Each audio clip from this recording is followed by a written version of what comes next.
on his right knee, and that time he could not get away from Mike Panucci, number 68. Had to dump the ball off to Green, who got nothing. Well, the other quarterback will now punt. That is number 14, Sonny Wade. Wade, a real money player at playoff time, as you've seen in previous playoffs and Grey Cup games. Good charge, gets a fine punt away, aided by the wind. Cates, having trouble with the sun, takes it in, and then is taken down right there at the Ottawa 20-yard line. A 43-yard punt, and Cates contained by John Olenchuk. So we'll pause for a moment here. About 3 minutes gone, no score. What should you do? You love that older car of yours, but it runs on premium leaded gasoline, which is not so easy to find these days. Relax and come on over to new Shell Super Non-Leaded. It's blended especially to give smooth-running, high-octane performance without lead. And with no more lead deposits, your muffler, tailpipe, and spark plugs will last longer. New Shell Super Non-Leaded. They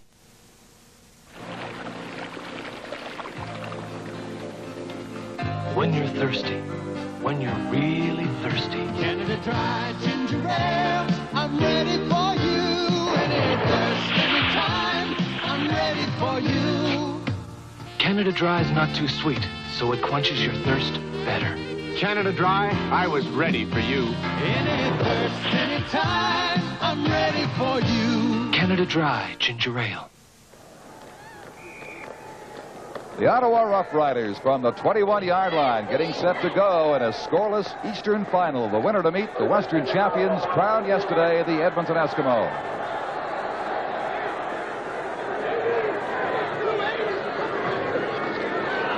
This is Richard Holmes out to the 27-yard line. Good for about 6.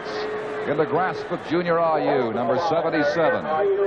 Montreal with 3 Canadians in the front 4. Glenn Weir, Gordy Judges, and Gabriel Gregoire. The only import is the man who just made the tackle, Junior Ayew. Bruce Taylor is a man who's had a lot of experience in the National Football League, and going into a game like today, I asked him how he was going to cope with this extra 15 yards width on the field. Well, there's no doubt about it. It's a longer field than I've ever experienced playing against. But football. Short. You know, I have to basically get down to covering man for man, and I've done it before in the past, and I intend to do it again today. Holmes denied the first down near the 30-yard line. It's going to be 3rd down, about 1.5 yards. Gordon Judges made that defensive play with his buddy Glenn Weir. There's Gordy, who was in conversation with Russ just before kickoff time today. He's been hurt a lot, but what a competitor. And right now, as they suggest, perhaps the best of the front 4 of Montreal. And as he said, it's down to the nitty-gritty, and this is what it's all about, playing in the Grey Cup.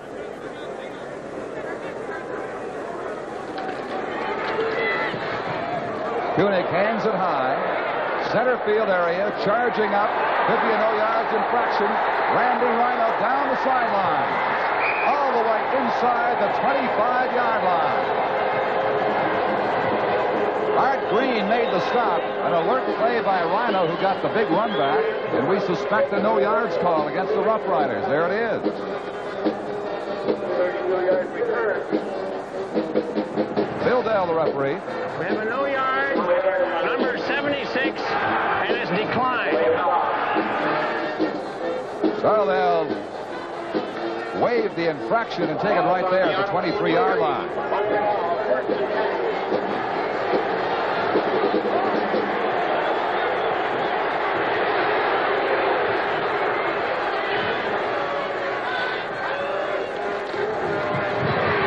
Gives the ball to David Green, hits into the 20-yard line, good for 3. Well, again, the one thing that you expect is going to happen with this Montreal club is the fact that they would throw that ball a little bit more against this Ottawa defense, but instead it appears they're going to establish this running game, and that surprises me a little bit because they did take the win in this first quarter.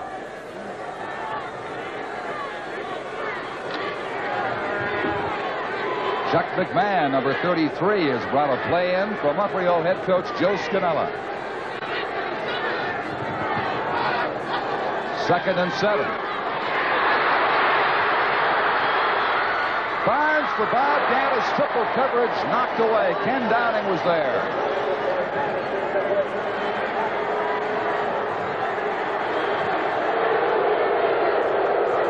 It'll go to 3rd down and 7 Alouettes from the Ottawa 20. Well, on isolation, we see Bob Gaddis, who started out as the flanker on the left side, going down, being pushed by number 32, Larry Cates. The ball thrown just a little bit behind him, and Downing was allowed to catch up with it and knock it down. The fans a little excited here, and this Ottawa defense coming up big early in this first quarter, stopping this first drive of the Alouettes after Rhino's punt return. It's Don Sweet to try for 3. Jerry DiTilio to hold for him at the 27-yard line, almost straight on. He's there. The Alouettes strike first in the Eastern Final. Don Sweet stakes Montreal to a 3-0 lead as we approach the midway mark in this first quarter. Don, it's interesting. Sweet did not hit that ball very well, and I'm sure even though the field does look good down there, it is a problem for these kickers. Not only the ball does not sit up if it gets put down in a little hole on that turf down there, but also the foot slides as you step up to kick the ball. It's just warm enough now. That field, as you say, is getting greasy. Let's perhaps hope it stays warm enough to give us a pleasant afternoon. Those dire forecasts of the weather dropping off proved to be incorrect. Some of those here at the Ottawa bench thought that was wide. First of all, I can't see how they could tell from this angle. That's just emotion talking, I'm sure. Clements again from the 35. Gabriel was covered. So was Mike Murphy. He threw it up there, and it went nowhere, of course. Neither man had a chance to make the reception. And at the bench, there's Don Sweet, who has accomplished his initial mission of the day, his initial challenge, giving Montreal a 3-point field goal. John, on that last play, trying to set up that screen, Wally Buono was right in there with Murphy and Tony Gabriel and knocked that ball down and the player before he had any chance of receiving it. It's 2nd and 10. Avery and Stennerson come to the right side, along with Gabriel. The backs all flare out of there as Clements rolls to throw. Gabriel complete, first down, up at the Ottawa 49-yard line.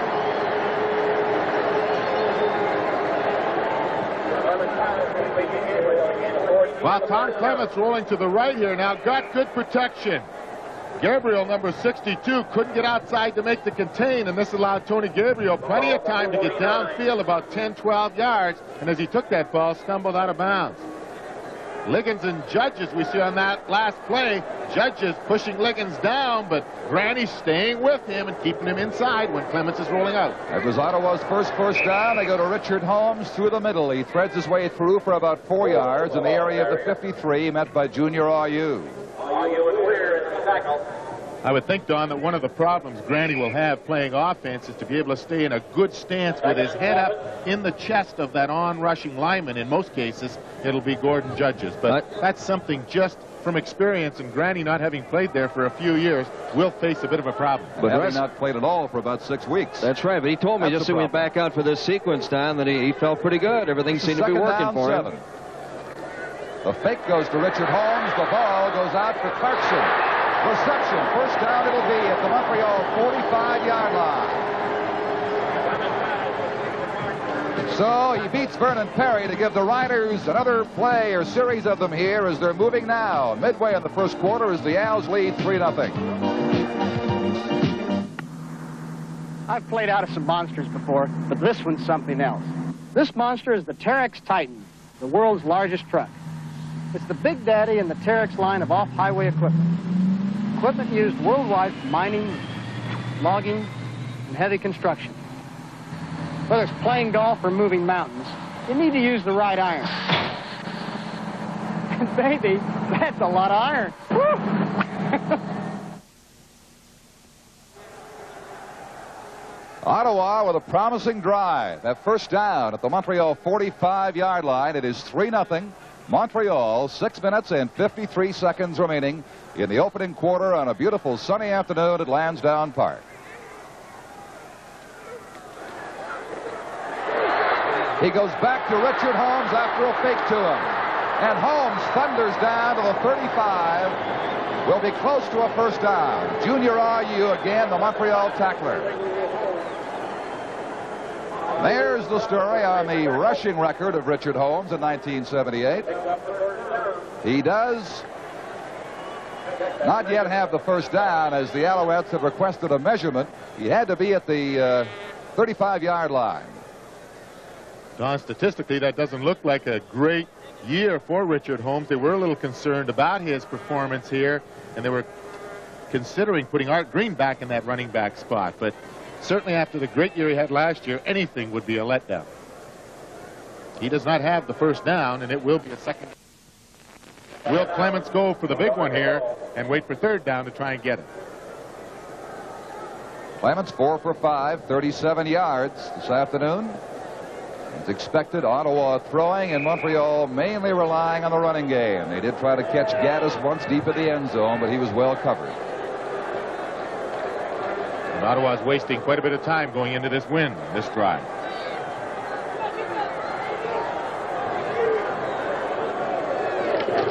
A keeper by the quarterback, Tom Clements, should give him the first down as he plows ahead for half a yard, and Bill Dell concedes at his first down.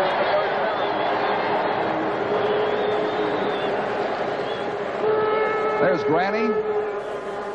Well, he'll get better as he feels more familiar with it, and the old habits and memories come back to him as the game progresses this afternoon. He's had so much practice playing defense. He knows how those offensive line hold and do all those funny little things. All you have to do is impersonate one of the guys you've been battling for years. Stennerson 23 goes left. And that is Mike Murphy, his first carry of the day. Getting down for about 3. Glenn Weir and Gabriel Gregoire there to make the stop for Montreal. So the gain is almost 3 yards. Make it second down and 7.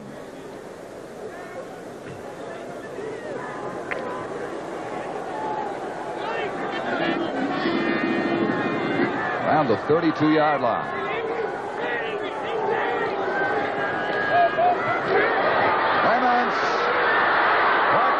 Too far for him, out of bounds. And it goes to third down, Rough Riders. Clements with that stop and go action. Pumped once, waited, saw Clarkson. Vernon Perry was covering him, giving him a little shot down the sidelines. He wound up out of bounds as the ball did. That's for sure, Don. As he tried to do the out and down there, Gabriel going down, running the short pattern, but Clarkson did the out and down, and Perry gave him just a little nudge into the sideline and knocked him off stride. He just couldn't get there. And here's a guy with a little bit of pressure on him now. J.T. Hay, who started out so well. Attempting from the 40-yard line into a wind. It is spraying left, wide. And Rhino kneels down to concede a single point. And Don, there has to be a lot of pressure on number 5, J.T. Hay. Has not been kicking well lately, and there was a lot of talk in the paper down here that Jerry Organ might be coming back to replace him, and for a rookie, that's got to be difficult. Maybe that was their way of getting J.T.'s attention with his big game coming up, make him dig in a little harder. Well, you can also go in reverse, too, and work the opposite way and put a little more pressure on him. Yes, it can. Well, he went 43 yards in 9 plays, got 3 first downs, but only a single point. So now it goes to Montreal from the 35. Alouettes lead 3-1. 4:20 left of the first quarter.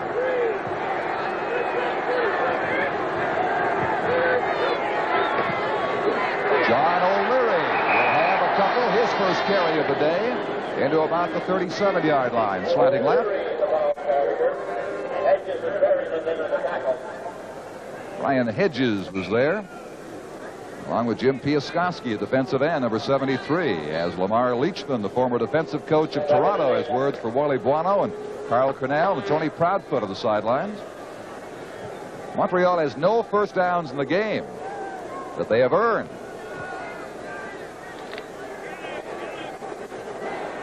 They were set up for their field goal by Rhino's punt return. Joe Barnes has Gaddis. Wayne Tosh piggybacks Gaddis down around the 45-yard line. They'll give him the area of the 47, and he'll claim the first down. Well, Barnes going straight back to throw this on the second down situation. Got pretty good protection because they put everybody to the outside. He moved back up into the pocket. Gaddis had gone downfield and just done a curl in front of number 17, Wayne Tosh. Just far enough for the first down. Montreal's first today.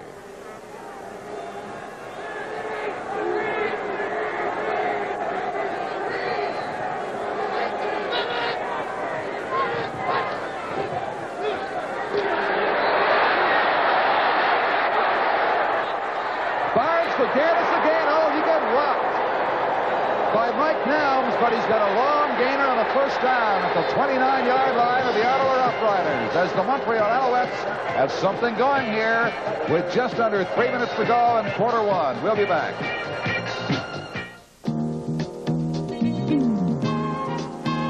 When you got it, you know it.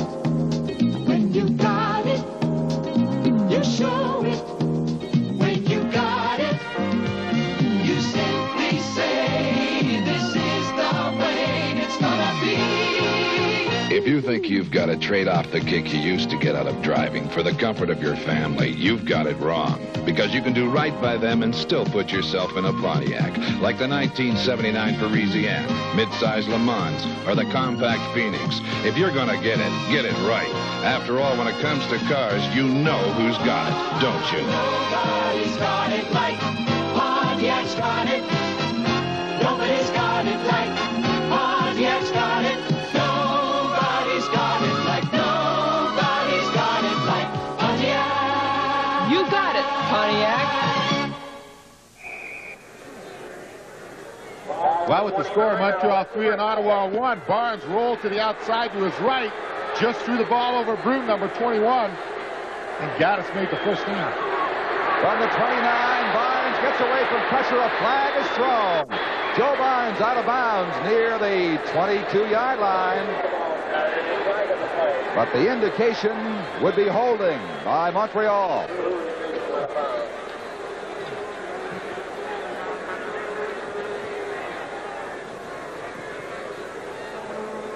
Get it.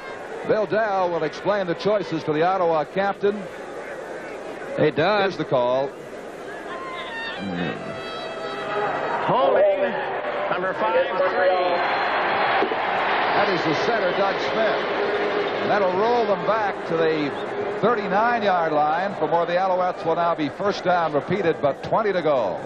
You don't see Peter Dallariva leave the field very often, but there he goes, very woozy. He was shaken up on that last play.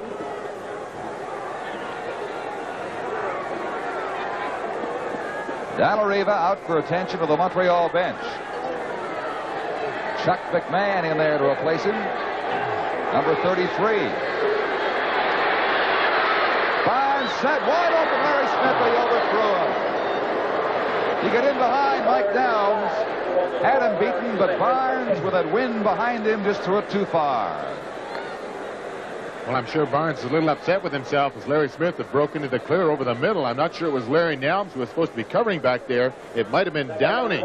But there we have Ron Fox, number 78, who has had a lot of problems injury-wise late in the season, and he's hurt again and getting some attention. And they're starting to hit each other out there, and it's quite a physical battle. I know Nelms and Gaddis had some words after Gaddis made that catch in this drive. Well, that's a gamble Brancato made at his choice of linebackers. He decided not to dress Mike Widger. Now Fox limps away. He, Berryman, and Carr are the secondary linebackers. Don Whitman.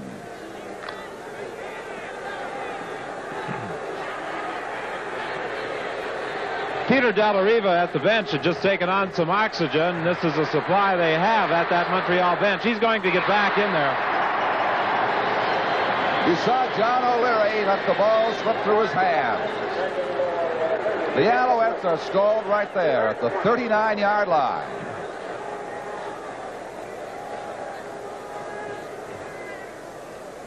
Don Sweet makes his second appearance. George Brancato, with a remarkably fine coaching record for the Ottawa Roughriders, would like to extend that by 2. 1 today, 1 next Sunday. And he was very uptight late this week concerning this particular ball game, because throughout, I think, the last 3 league games, he was never certain how good his football club was going to perform. Here's Don Sweet. He'll try from the 46-yard line. He's got that wind behind him, remember. Patilio holding for him. A low line drive misses. Larry Cates in the end zone makes a move to run it out and then gives up the single point. So Montreal is back into a 3-point lead on Sweet's wide field goal. They now lead 4-1 with 1:14 to play in the quarter.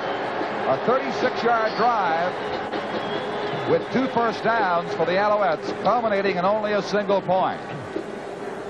Well, you can tell it's not too cold here at Lansdowne Park in the sun just by looking at that, which you see on your screen now. The Silver Machine. With the field goal being wide, they get the ball right there at the 39-yard line, the Ottawa Rough Riders. Here is Richard Holmes hitting hard, good drive and momentum. Reaches the 48-yard line. It's going to give him a gain of 7 to 8. Gregoire with a Montreal tackle. Well, from low angle, Holmes going off tackle, and it's just good second effort here as he gets hit about 3 or 4 yards over the line of scrimmage and carried on for the gain of 8 yards. And a big play for Ottawa, because if they can control this ball through the quarter, they'll turn around with the wind at their back before they have to punt. Holmes averaging more than 5 a carry, 21 yards today. Fumbles the football. It goes over to the Montreal Alouettes.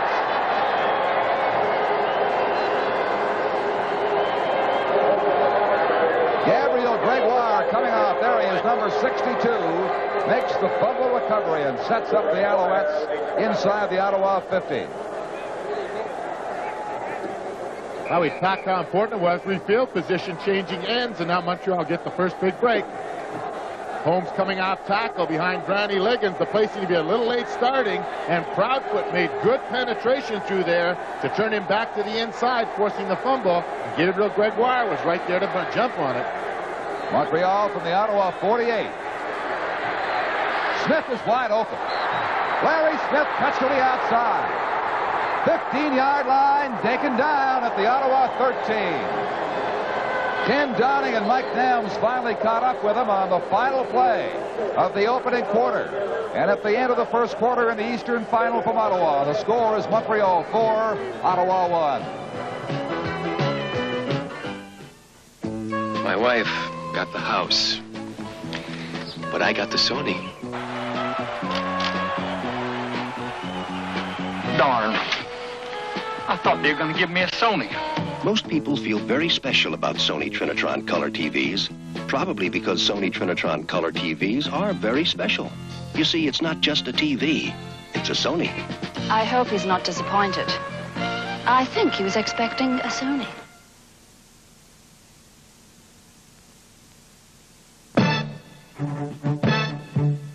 All motor oils look alike.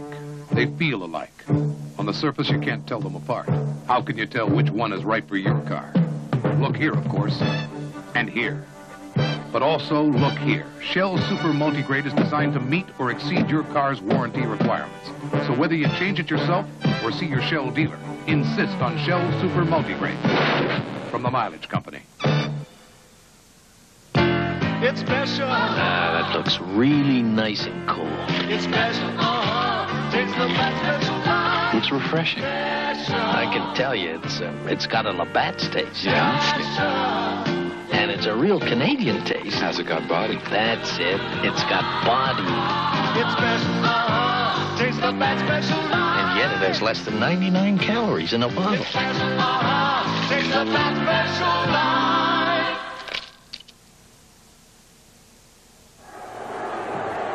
Ottawa had the ball more in that first quarter. Montreal did more with it, leading 4-1. They're at the 13-yard line with a first down to begin the second quarter. John O'Leary inside the 10, down to the 5. They'll mark him at the 4-yard line. Tim Berryman tripped him up right there as O'Leary was heading for the end zone. Well, John O'Leary hasn't had the ball much this afternoon, but a couple of times he's done something with it. That's the second carry for him on the ground. This time carrying the ball in for about 8 or 9 yards and putting the Alouettes inside the Ottawa 5-yard line. But good offensive blocking by the left side of that Montreal line. Joe Scannella doesn't look as happy as he probably feels right now. He'll be happier if they get in from here. Green stopped for a loss, thrown back. They do not get the first down. They had to be at the 3-yard line. It's going to be third down and a good 2 yards to go. Wayne Tosh forced that play on David Green, made first contact, then got help from Brad Carr, number 42. Ron Fox down once again, the second time he has been shaken up this afternoon. They'll bring in John Glassford to replace him as Jerry DiTilio now, and Joe Barnes have words with head coach Joe Scannella. The injury to Fox giving Scannella a chance to give his instructions to his quarterback. Don Sweet still on the sidelines. Scannella may be thinking in terms of going right here as you see Fox make his way out to the Ottawa bench. The ball just outside the 5-yard line. It's 3rd down and 2.5 to go. You could probably expect some type of rollout here from number 7, Joe Barnes. Here it is. Nope, goes back to O'Leary. The question now is, did he reach the 3-yard line and that first down marker? Well, they went right back with the play that he'd gained 8 on the previous time, and Scannella, they're signaling from the Montreal offense to Scannella that they have the first down, but they're bringing those sticks out. This is a big measurement right here. So much depends on where they place that ball. Well, we'll find out for ourselves. They've got it. First down from inside the 3 for the Montreal Alouettes. O'Leary going in with the same offensive running play that he gained the 8 yards on first down to give the Montreal team a very important first down and the first down on the ground this afternoon. A brand new series of plays from the 3-yard line. John O'Leary denied the goal line. Berryman and Glassford there to fill it in on the right side of the Ottawa defensive wall along with tackle Brian Hedges. That Ottawa defense being very stingy down there near the goal line. John O'Leary, that is his record in 1978. A number of running mates, Ken Starch for a while, but this man David Green has really helped Montreal. Second down.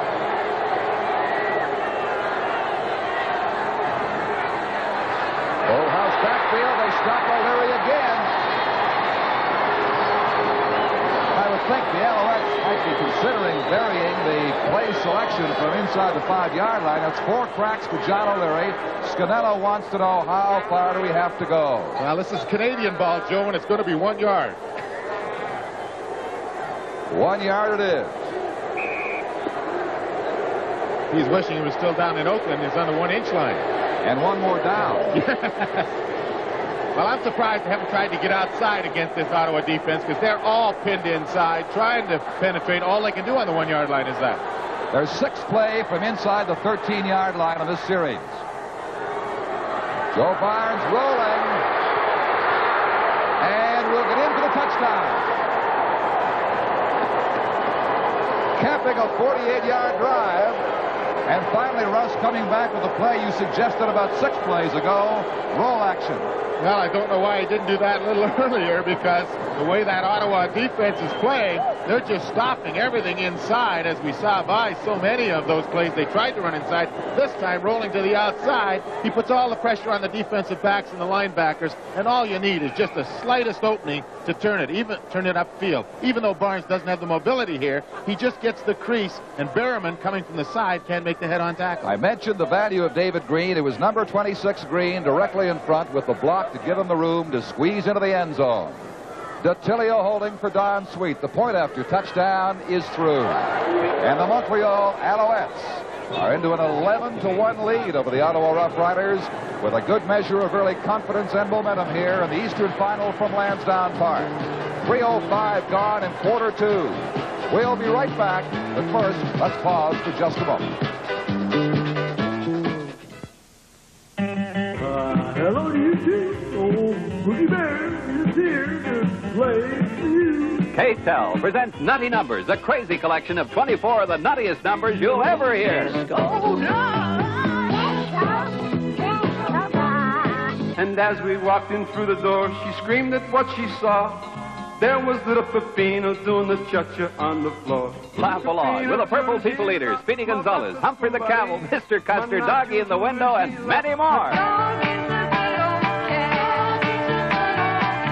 I don't like Saturday's name, and that ain't what it takes to love me. He's a highfalutin, rootin', tootin', son of a gun from Arizona. Nutty Numbers wouldn't be complete without the squirrels. From the Winner's Circle, Nutty Numbers is an album of crazy hits just for fun. Available wherever fine records are sold. Don mentioned that David Green went down on this rollout, got knocked down himself, but turned around as he's looking for Barnes, and what he's going to do, stayed with number 21 Brune and did not allow him to get in on the tackle. Fine block. Kickoff against the wind short, coming down to Art Green outside the 25-yard line. Burrow throws the tackle on him just across the 35. And so the Rough Riders will start with an 11-1 deficit, and let's go down to Tom McKee. A lot of heavy hitting in this football game today, especially on defense. Ask Ron Fox about it. He's in the dressing room right now being attended to. He says some sort of a, maybe it's a bruise on the outside of his right ankle on the bone there. So he's gone to the dressing room for some repairs, maybe a better tape job before he gets back in. Tom Clements, Tony Gabriel, midfield.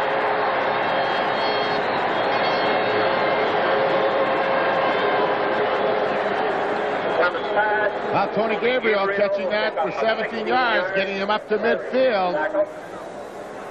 Just coming down over the middle, curling in front of the zone defense, and then running through number 23, Tony Proudfoot, and gaining the 17 yards to midfield. Vern Perry finally hitting.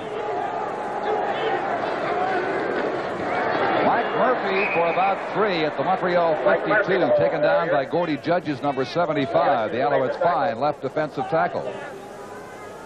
George Brancato has to be concerned about the way Montreal started today's game, much in the manner they finished their final regular season game with a big victory in Montreal over the Riders.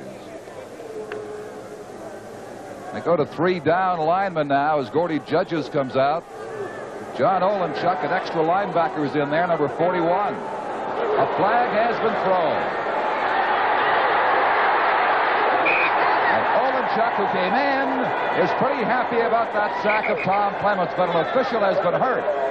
One of the officials, looks like referee Bill Dell, got caught up at the conclusion of that play right where the tackle was made and is down on the field. Well, the original flag was thrown at the line of scrimmage, and I think Ottawa was probably going to be called for illegal procedure. And as Clements tried to get to the outside, Olenchuk, number 41, showing some good speed, gets out there, now makes the tackle. And then as the official comes over, he seems to twist his ankle as he steps in to get the ball from Tom Clements. It was not actually in the tackle of Tom Clements that he was hurt. He just seemed to slide on that slippery surface there and got his foot caught underneath Tom Clements. They are calling for a stretcher. I certainly hope that's not necessary. Don? I think it is going to be necessary, Don. They are calling for the stretcher. The supervisor of officials, Bill Fry, is here. And the backup man almost certainly will have to go into action because it would appear as though this injury is a serious one. Well, that's unfortunate because it was one of those situations that you can't predict, because as Bill Dell came over, making sure that Tom Clements was not piled on, and he was not. He just seemed to slip underneath Clements and twist the ankle badly, as you saw on that particular replay that we had of Olenchuk making the tackle. One of those freak accidents, unfortunate as it is. Well, we'll see it again here now as Bill Dell does come over. Olenchuk is throwing the victory sign up. And just as the official steps in to get the ball from Clements, he seems to just jab his foot in there, and he has hurt himself quite severely. Bill Dell, a veteran CFL official, in charge of this game this afternoon, will have to have a change made now as an alternate official will join the ranks and a new referee would be appointed if Bill Dell is, in fact, unable to continue. Well, Harry Ross is standing here with us in our booth, and he's indicated that Bob Bryant would take over as the referee if Bill Dell is unable to continue.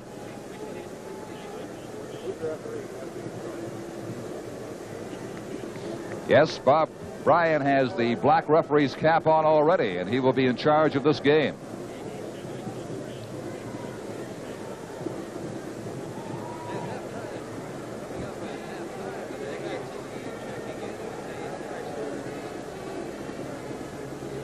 Well, at half-time, we're going to be looking at the All-Star teams in the opinion of the coaches, the head coaches of the CFL. We polled them east and west as to their assessment of the finest players in the country. We'll bring that to you at half-time. Well, this certainly indicates with Bob Dell being helped off the field, or Bill Dell, I should say, the value of having that standby official. We don't see him used very often, but certainly in a situation like this. Well, Bill's up now, and he is in conversation with the other officials down there, and maybe he'll continue. Bill Dell walking around trying to shake off that injury, and it looks as though he may be able to carry on, which is good news. Hey, camera, hey. And the first thing that has to be dealt with once Dell's recovery is assured is a penalty marker on that last play. And I think we're going to find that I thought it was illegal procedure, but it's going to be offside. Let's go down to Don Whitman. Bill Fry, what exactly is the problem? Well, it looks like Bill got the doctor doesn't really know, but could be a ligament. He's going to try it for 2 or 3 plays. I'm going to be watching him. We have a man ready to go in for him. I hate like hang and take him out. It looked very serious. It looked as though he was going to have to go off on the stretcher. He wants to stay in, so I'll give him a couple of tries. He's a willing man and a good man. His mobility might be somewhat restricted. Well, I'm going to watch. Thank you, Don. Well, it appears that he did tear the ligament in the ankle, and he's going to try it for 2 or 3 plays, but it was offside against Montreal, and now we have Ottawa in this second down situation. Second down, about 2 to go. It is Mike Murphy tumbling over the 45-yard line to claim the Ottawa first down. I was very surprised at that penalty call because when it did happen, I thought that Ottawa had illegal procedure. And they called Wally Buono for being offside on that last play prior to Bill Dell being hurt. But he's going to try it. He's going to see whether he can go. If not, they certainly have Bob Bryan ready to come in and replace him. Line of scrimmage is the 44-yard line of Montreal.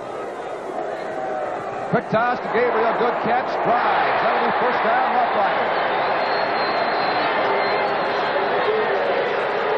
And mark him near the 34-yard line. Tony Proudfoot, number 23, took him down, and here it is again.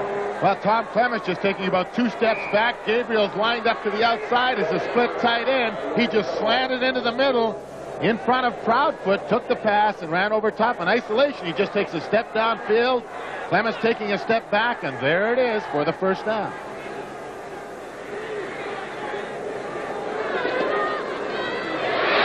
Murphy, first man through, gets only a couple of yards.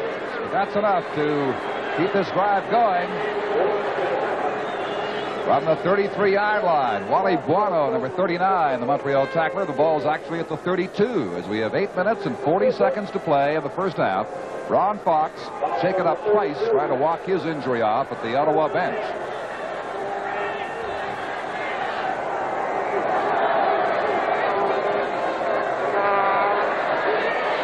This is Jeff Avery. Avery, an immediate first tackle by the newcomer, Bruce Taylor, number 25. Well, Clements mixing his plays up well now. He's throwing straight drop back. He's getting to the outside. But what I really like what he's doing now, he's getting rid of the ball in a hurry. He's not standing back there. He's trying to hit the short passes now and being very patient with his offense, which is a sign of a good quarterback. He's now 7 for 9 for 76 yards. The ball between the 19 and the 20 for first down. Clements, complete. Right back to him on the right side. Avery at the 15-yard line. The gain is going to be about 5. Well, Don, again, being very impressed. They had the blitz on here. Zapek coming right up the middle here. Buono chasing him, but Clements getting back. It called the short pattern, dumped it to the outside, and Randy Rhino was there to make the stop. But very patient with his offense, taking what the Ottawa defense will give him. Second down and 5.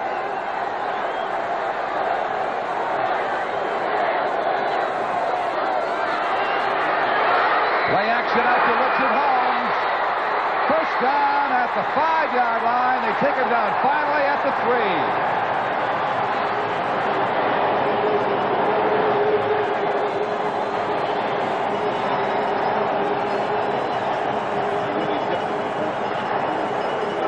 What a collision between Holmes and Jim Burrow. He drove him an extra 2 or 3 yards downfield. Well, Clements doing everything here. This time he faked to Holmes, looked downfield, and Holmes went out in the flat. He was just sort of a release valve, and Holmes turned on the steam here, and we had quite a collision between Perry and Holmes. Then Burrow, number 16, came over there. But that was great running and great play calling. First down from the 2. This is Richard Holmes for the touchdown.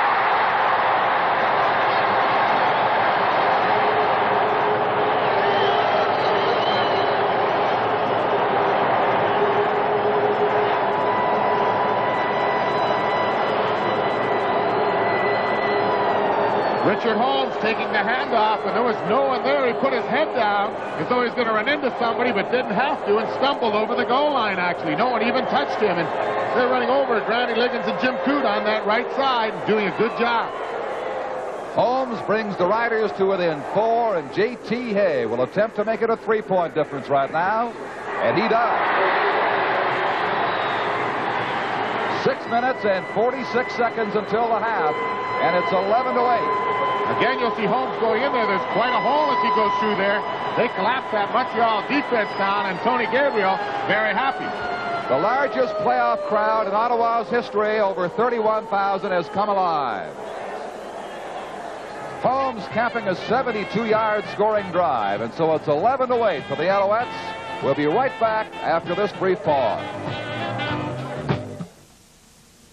Labatt's Party Case, with Canada's favorite ale and lager.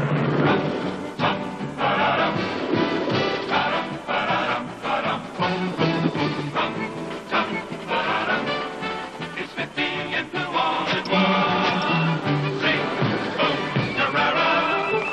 Bring out a case of the beer.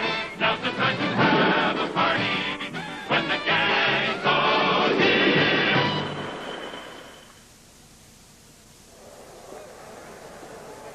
Well, referee Bill Dell tried a few plays to get himself together in that injury to come around, but it hasn't worked out. I think he's taken himself out of the game.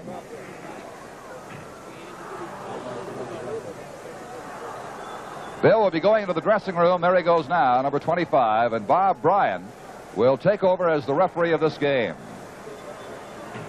We'll try to get further word for you on Bill Dell.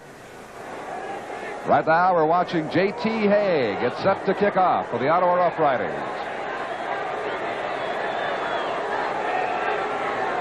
And this crowd is starting to come alive for the first time this afternoon. Hay pounding it down. David Green, the 20-yard line. Still battling, but they have him around the 24. Fournier was there, along with Downing, and then some other support came up to stop a 22-yard return right there at the 24-yard line. Richard Holmes, who just scored that touchdown, and very instrumental in the last 2 plays for that Ottawa drive, going 72 yards and getting the first touchdown for Ottawa this afternoon, and getting this crowd in a rather festive mood right now. I was talking to Bob Sugden, Jim King, and Chuck Paul of the other officials now with Bob Bryan, who's taken over as referee. It's 11-8 Montreal, just over 6 minutes remaining in the second quarter. Joe Barnes to David Green, and Downing hits him at the 30-yard line. That's a gain of 5.5. Piaskowski also there, as Randy Rhino's in communication with the Montreal spotters booth. Tony Gabriel chatting up with the Ottawa bench, as he often does. A real fire guy, as the Riders feel they've got some momentum going now with that late touchdown by Holmes.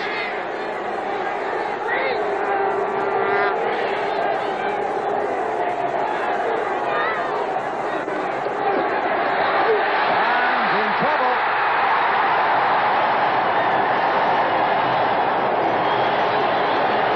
That was Ron Fox, back twice from injuries to make the sack of Joe Barnes. He's still limping around out there, but hanging in. Don, I think one of the interesting things with this Alouette offense is when Coach Joe Scannella came here at the beginning of the year, he talked pass as far as his offense was concerned. And in the latter few games, he's gone to the run as being the main threat.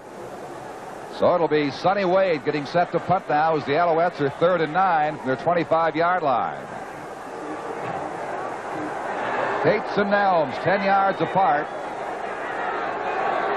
Waiting for Sonny Wade's effort.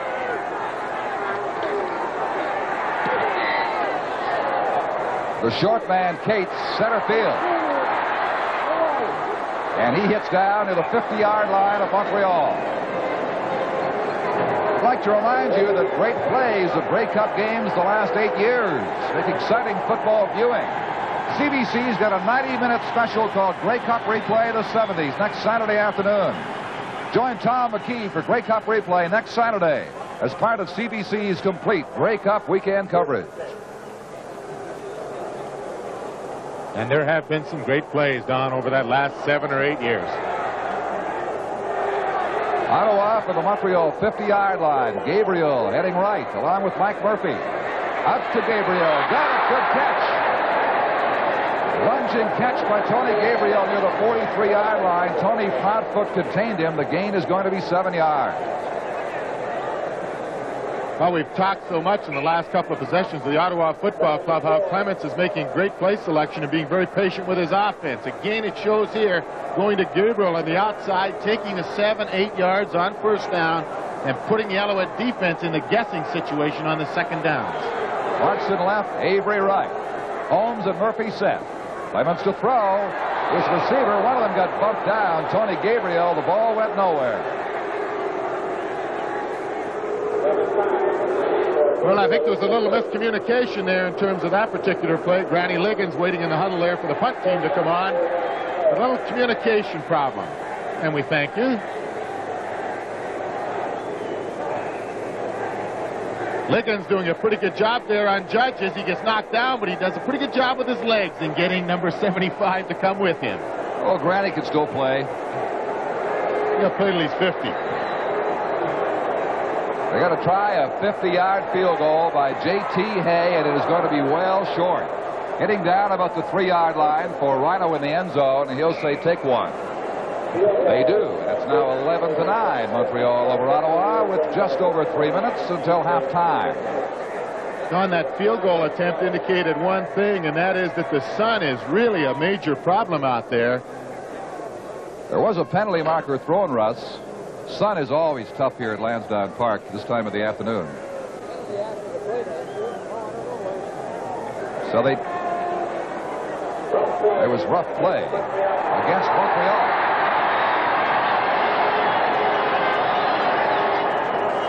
Well, the question will be, when did the rough play take place? If it took place after the fact, then it still will be Montreal's ball, but it will be moved back from the initial point where the ball was kicked from. So there is a discussion going on out there, but that sun is bad here. Coming out, it looks as though the Alouettes may get the football. Well, I'm sure the penalty was after the play and not during the initial attempt to kick the field goal. Apparently, Chuck Zapek gave Tony Gabriel quite a shot, and that is the infraction that the officials saw. But it would have to be, I would assume, as you say, after the actual attempted field goal, which resulted in 1 point. But you can see by the length of the shadows of the players standing there with the officials, finding out what has happened, how bad that sun can really be, so that when you are at this east end of the field, you do have problems in receiving the punts or kickoffs. Now, they'd be entitled to the ball at the original point of last scrimmage on the field goal attempt of 43. They take off 15 from there, so Montreal will start back at the 28, and the score is 11-9. That's very good mathematics, Mr. Chevrier. Usually I leave that to you. I wish I had a lot of time to figure that one out. That's the key.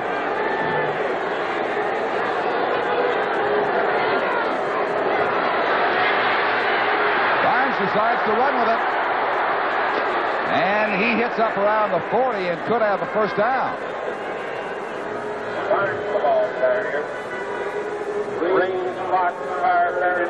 Mike Raines and Ron Fox again in on the tackles for the Ottawa Rough Riders. And they confirm it is first down. That Ottawa defense is not giving Joe Barnes too many receivers to throw to. Doing a pretty good job forcing them out as Joe Barnes is heading to the sideline, but at Lansdowne Park here, late in this second quarter, we have the score 11-9 for the Alouettes, and we'll be back in just a moment. Hey, when the weatherman says snow, I'm just the fella you should know. I sell the right winter tire for you. Your Michelin dealer has the tires that'll take you through anything winter's got. If you're looking for mileage on the open road, a solid grip on ice, real digging traction in deep snow. And all this at a price that's a nice surprise. It's Winter Michelin's. Hey, they don't compromise. Why should you?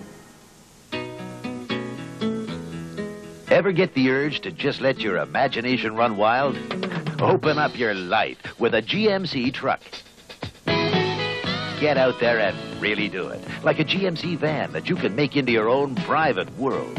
A pickup maybe, or for riding the high country, a Jimmy with four-wheel drive. And if pulling power is what you're after, try hitching up to a GMC Suburban. GMC. Trucking's what we're all about. There's the Alouette record in 1978. Right now, an 11-9 lead they have. The ball first down in their possession from their 40-yard line. It's been Joe Barnes all the way. Dumps it out to a surprise Peter Della Riva. And Della Riva gets only maybe a yard. He was hit by Ron Fox, again playing exceptionally well on a bad leg this afternoon. As the Riders are putting up all sorts of banners, their fans are, to take care of those Alouettes, who are a lot larger than portrayed right there. It's Montreal's first pass this quarter. If you want to compare how they're doing, on first down, Clements has passed 8 times out of 14 chances. Of course, first down is the one where you may surprise your opponents. If you don't get very much the first time, they're looking for it on second down. Big rush, and down goes Barnes. Mike Raines, Mike Panucci, Jim Piastowski all there.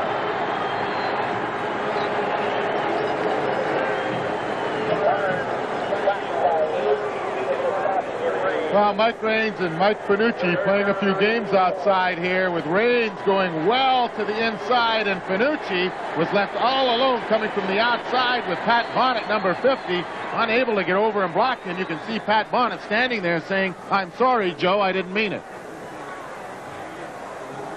A helpless feeling for a blocker when that happens. It's third down and 19. Wade has to face the sun to field the snap. Here comes the charge. Not a good kick by Sonny. Midfield for Larry Cates. And Cates hits down to the 52-yard line of Montreal. Only a 25-yard punt that time. It was John Olenchuk with the tackle. 1:44 until halftime. The Riders will have one more series right here. Well, a standing ovation for this Ottawa defensive club, who played very well. Even the touchdown they did give up when Barnes ran in from the 1-yard line. They were very stubborn down there inside their own 5-yard line.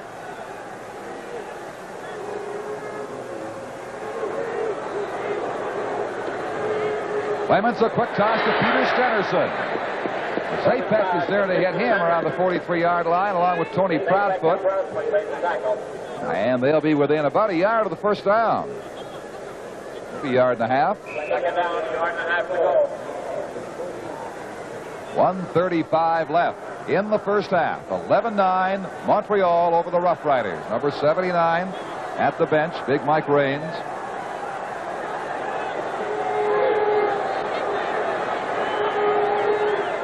Montreal with 4 linebackers in there. Mike Murphy slips through, gets the first down at the 38. He got past Olenchuk, and Burrow made the stop for the Alouettes. Don, I'm really surprised that on that 2nd and 1 situation that the Alouettes stayed with 3 down linemen and 4 linebackers, because that's usually the time when you will make that substitution, put the 4th down lineman in. And now on first down, they put Gordon Judges back in place of number 41, John Olenchuk. But on a 2nd and 1, you expect them to go with the 4 down lineman. Minute flag is now up. Richard Holmes, barely staying on his feet, tilting forward, hits the 35-yard line for 3. It was Wally Buono who stopped him. He almost stopped himself with that forward momentum of his on the angle with 56 seconds remaining in the first half. So we are really no better off in terms of knowing the Eastern champion at the close of halftime than we were at the outset. They're 2 points apart.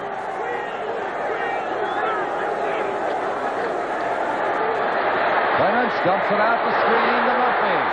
No blocking for him. He's taken down at the line of scrimmage. There'll be no gain. It was Tony Proudfoot who made the stop. He was out there. He was the escape man, but nobody with him. Clements 11 for 14, 108 yards so far in this game. And his prime target has been Tony Gabriel with 5 receptions for 49 yards. This to give Ottawa the lead before the half. It'll be Hay from the 42-yard line. Kunick holding for him. It's wide. Rhino will bring this one out at the 10. A great run back by Randy Rhino. Look out. Trying to maintain his balance. He's all the way back to the 41-yard line. Gabriel finally got him, but only 5 seconds remain until the end of the second quarter. But Randy Rhino, who I think was, more liable to concede a point, decided to go with this one. Well, with so little time left, Don, I think the instructions were to get the ball up, because even if you got to the 1-yard line, they'd be able to maintain possession to the end of the half and not give Ottawa that extra point. But he's been doing this forever. Gregoire actually almost tripped him up there, and Tony Gabriel did catch him from behind. But the trademark of Rhino all year has been when they need the big run back, he gives it to them, just as he showed us there. 51 yards that time. Time for maybe just the one play for Montreal. Barnes not too eager to make a play. And there's Piaskowski in there slugging somebody. The officials move in to separate them. They have 2 seconds on the clock. It appears as though the Alouettes are content to end the half the way it is, with a 2-point lead. There's no penalty called in that last mix-up. Loss of 5 at the 36-yard line makes it second down and 15. Doesn't really matter, though. Barnes is going to ground the ball. So that is it. Your first half of the Eastern Final has been completed. A touchdown apiece. The Alouettes have the lead. At the end of the first half, the score: the Montreal Alouettes 11 and the Ottawa Rough Riders 9. It's lightweight. It's portable. It's virtually indestructible. You can hammer on it, saw on it, sand on it, paint on it, drive a screw on it, cut a pipe on it, plane a door on it, fix a picture on it, or a wheelbarrow, or a chair, or a bicycle. You can even have your lunch on it. The incredible Black & Decker Workmate. You'll wonder how you ever worked without it. Make it happy times and smiling faces, holding hands in favorite places. Make it Buick. After all, life is to enjoy. The new 1979 Buick Regal. Good looking, smooth riding, Buick comfortable, luxurious. V6 powered, turbocharged V6 in the Regal Sport Coupe. After all, life is to enjoy. There's really nothing quite like a Buick. A recent Shell test showed many people didn't know what shape their cars were in. Out of 215 cars tested, 208 had problems. That's 97%. We found 179 cars had fluid level problems, 56 had electrical faults, and 44 had exhaust system problems. Problems that could lead to expensive repairs if not corrected early. That's why Shell wrote the Early Warning Book, one in a series of helpful books, free from Shell. Shell helps. Well, the Ottawa Rough Riders came back with a certain amount of drive late in that second quarter, and these teams are just 2 points apart. Hard to pick a winner. Hard to pick all-star teams, too. Perhaps the people best qualified are the coaches, the head coaches. We went east and west and asked them what they thought, who they thought the all-stars should be. Let's begin in the Western Division. We start the Western offensive team with no great surprise, as the coaches picked BC Lions' Al Wilson at center. He was last year's Lineman of the Year, a great Canadian player, started as a backup guard in '72, later moving to center. At guard on each side of Wilson, the Saskatchewan Roughriders' Ralph Galloway and Calgary's Harold Holton. Another Stampeder, Lloyd Fairbanks, is the all-star tackle, along with Butch Norman of Winnipeg. Willie Armstead of Calgary gets the nod at tight end.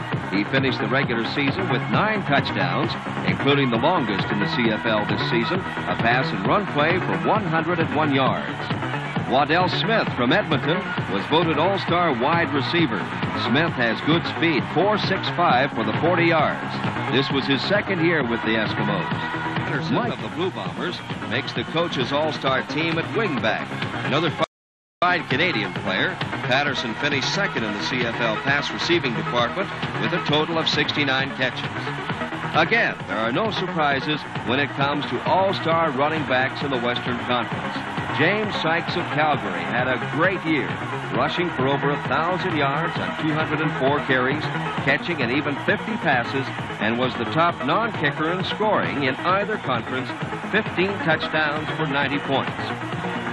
Along with Sykes, the coaches chose super rookie from the BC Lions, Larry Key. His first direct contact with Canadian football was in the first Can-Am College Bowl. He later joined the Lions and proved himself with these statistics: 20 kickoff returns, 48 pass receptions, 1,054 yards rushing, and 10 touchdowns for 60 points. Larry Key of the BC Lions. The Western Conference coaches reached a saw-off in voting for the All-Star quarterback. Ralph Brock of Winnipeg has the best record in passing, throwing almost 500 times this year with a .598 completion record. His longest completion was 90 yards, total yardage 3,755, and 23 touchdowns. And Tom Wilkinson of Edmonton shared the All-Star honor with Brock, and justifiably so. He threw fewer passes, but had a .606 average. Wilkinson threw 20 passes for major scores, but his most important statistic was guiding the Eskimos to first place in the Western Conference regular season.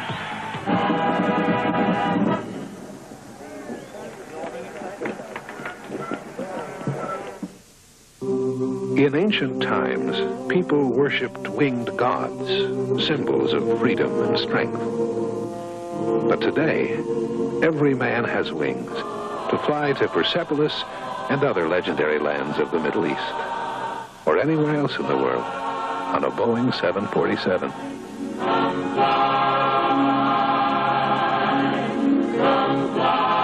The world's favorite way to fly.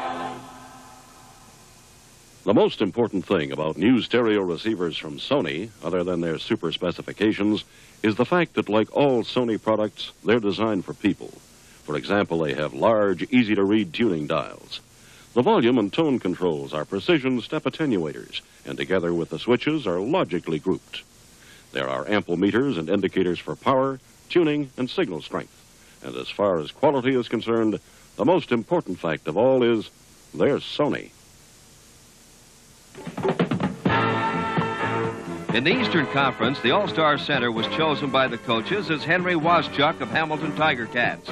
Although only 4 years a pro, Waszczuk proved a mainstay in a shaky year for the Tiger Cats.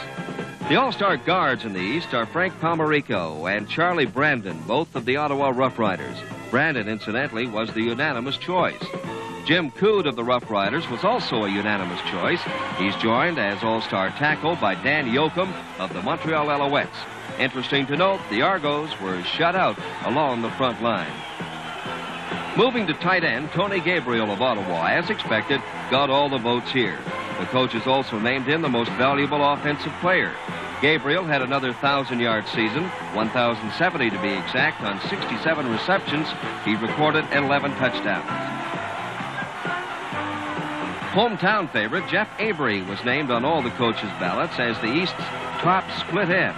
A product of Ottawa University, Avery was third in receiving, 50 catches, 767 yards, and 3 touchdowns. Ottawa's dominance of the Eastern Conference Stars continues with Art Green, voted the best wingback. Green, some felt, might have had a better year, but obviously the head coaches would take him any day. The flanker position goes to Bob Gaddis of the Alouettes, who chalked up a record of 814 yards on 45 catches. He had 3 touchdowns. Average gain was 18 yards. That was the best of the East's top 15 receivers. In the backfield, Mike Murphy, another product of Ottawa U, was the only across-the-board choice at fullback. The coaches had trouble making a definite choice for the halfback job. As a result, Jimmy Edwards Hamilton, Terry Metcalf Toronto, Richard Holmes Ottawa, and John O'Leary Montreal all share the honor. The coaches had it easy in picking the All-Star quarterback. Actually, we say quarterbacks, because the Ottawa pair of Condredge Holloway and Tom Clements were shoe-ins. They were the best passers percentage-wise in the CFL. Clements recording his 636 mark and Holloway 617. Together, they passed for 29 touchdowns, again, tops in either conference. Of the 12 positions, Ottawa players were named to 8, Montreal had 2, Hamilton 1, and all 4 teams shared 1 position. An outstanding first half of the Eastern Final here at Lansdowne Park in Ottawa is over, and in just a moment, Russ Jackson brings you the highlights of that first half. In transportation, as in architecture, there is always a new way we express ourselves. Oldsmobile's expressions of full-size cars, Delta 88 and Holiday 88. Luxury cars with quiet comfort, and both may be equipped with an available V8 diesel. Holiday 88, a sporty feel with the generous room of a full-size car. Delta 88 and Holiday 88. Have one built for you. The challenge of the unknown. Some men go out of their way to find it. But one thing they won't take a chance on is the way they look. So they use Brill Cream. Brill Cream conditions hair. Keeps it looking healthy, natural. Keeps you confident you're looking your best. Brill Cream. For men who'll take a chance on just about anything but the way they look.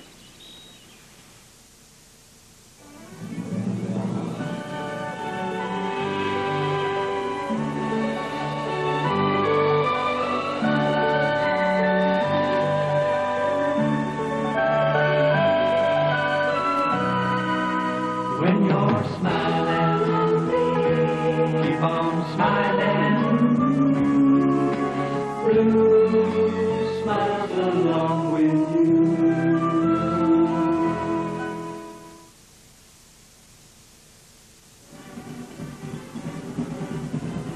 Well, here at Lansdowne Park, this Eastern Final, Russ, a long way from being decided. I know one definite edge Montreal had coming in was Don Sweet in the placement game. The other edge, I think, is Randy Rhino, you'll agree, in terms of punt returns. Well, Randy Rhino twice this afternoon has got away. Early in the first quarter, he took a punt where Ottawa was called for no yards and returned that 32 yards to set up the field goal. But he shows the second effort. He's got that drive and ability to get the extra yards for you. And late in the game, he almost broke one after Hay missed a field goal from about 5 yards deep in his end zone. And he does give them an advantage in returning those punts. He seems to be able to find the open area when no one else can.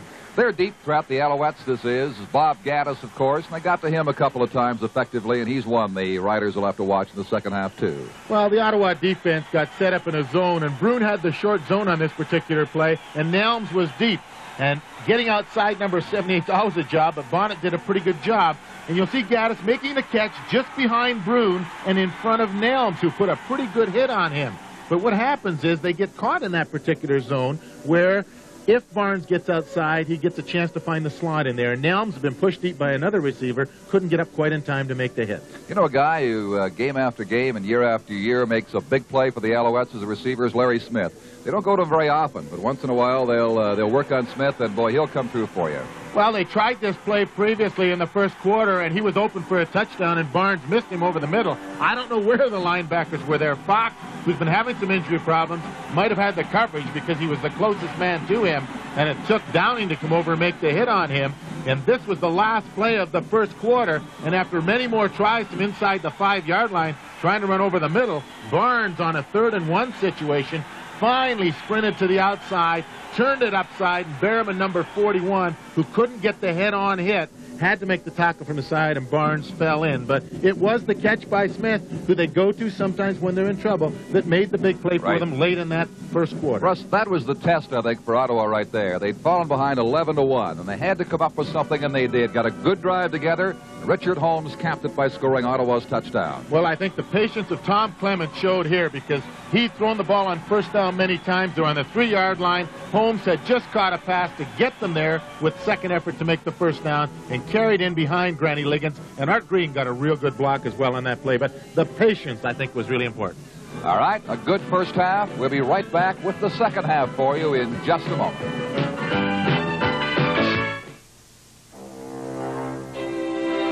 At Canadian Pacific, we look at our work in real estate development as something special. Through our subsidiary, Marathon Realty, we've built homes, offices, warehouses, factories, shopping centers, even air cargo terminals.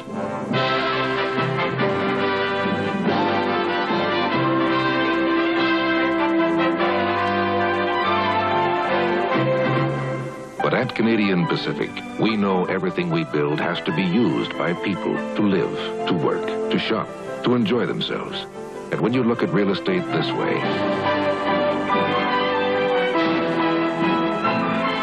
there's a lot more to it than just bricks and mortar. There's you and me.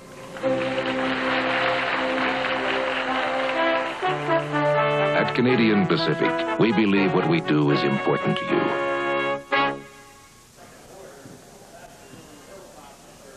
Well, there's another of many messages on behalf of the Alouettes, and certainly Montreal being so close to Ottawa, they've got supporters here in great numbers this afternoon to cheer their team on in this Eastern Final. The question is, will it be a replay of the '73 Grey Cup game, Ottawa and Edmonton, or the Grey Cup games of 1974 and 1975, 77 last year at the Olympic Stadium between the Eskimos and the Montreal Alouettes? We're about to find out in the closing 30 minutes of this game this afternoon. And here's how they compare to the first half. In terms of total offense, Ottawa had a big edge. In terms of passing, of course, again, as expected, the Ottawa Rough Riders had the edge. And yet, I'm surprised at the Montreal ground game. They like to run a little bit more effectively than the 38 yards they got in the first half. John, I think that's a change in the philosophy of Coach Joe Scannella. He wanted to throw the ball early in the season and build his offense around that type of attack. Because of injuries, I'm sure, and number of receivers they've had to change with the quarterback problems they've had all year, they've had to go to the running game. But Ottawa has done a good job in stopping the running game, because that was one thing we felt that Montreal might have. With Green and O'Leary, they might have the advantage in that particular area, but they certainly haven't shown it this afternoon. Well, they both got some pretty solid quarterbacking from Barnes for Montreal and Clements for Ottawa in that first half. Right now, let's go down to Tom McKee. Well, Chef, I think you'd agree with me, as Mike Widger will too, that this is certainly a titanic battle when it comes to defense. Right, Mike? Well, I'll tell you, it's what everybody said it was going to be. It's a tough contest. We're going to give them the wind and the ball here in the third period so we can get the wind in the fourth. Hopefully our defense will come up big and hold them here. Okay, they're just going out on the field, so we got a second. Lauren, do you see anything out there that surprises you? Well, the only thing they did that surprised us, I think, a little bit was they ran back away from the trip side. They ran back to the weak side with O'Leary. They hadn't been doing that in the past, so that's about it. Everything else is the same as they played all season. Be a little warmer, a little more to your liking to be on the field. Yes, it would be. Now, hang in there, Mike. Thank you very much. Just about ready for the second half at Lansdowne Park. Don Chevrier with Russ Jackson, Tom McKee, and our guest from the West, Don Whitman, today. He'll be with us, of course, a week from today, Grey Cup afternoon in Toronto for complete coverage on CBC television of the big one. There's the win factor, and the Alouettes have been given the ball and the wind here in the third quarter. The Riders counting on the win for them in the fourth. David Green and Randy Rhino back at the 10-yard line for Hayes kickoff. Back near the 5 for David Green.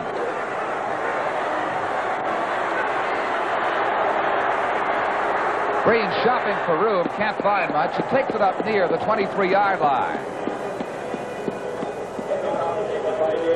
The first shadows of the afternoon begin to descend on the west end of Lansdowne Park now. That was a 17-yard run back. Dan Fournier supplied the tackle on the play.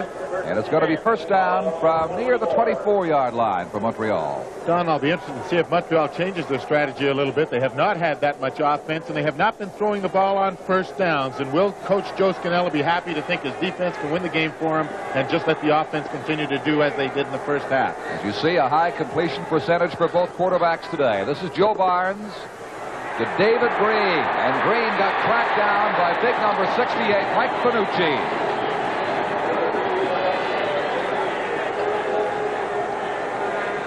He will lose 4 on the play. It's going to be second down and 14.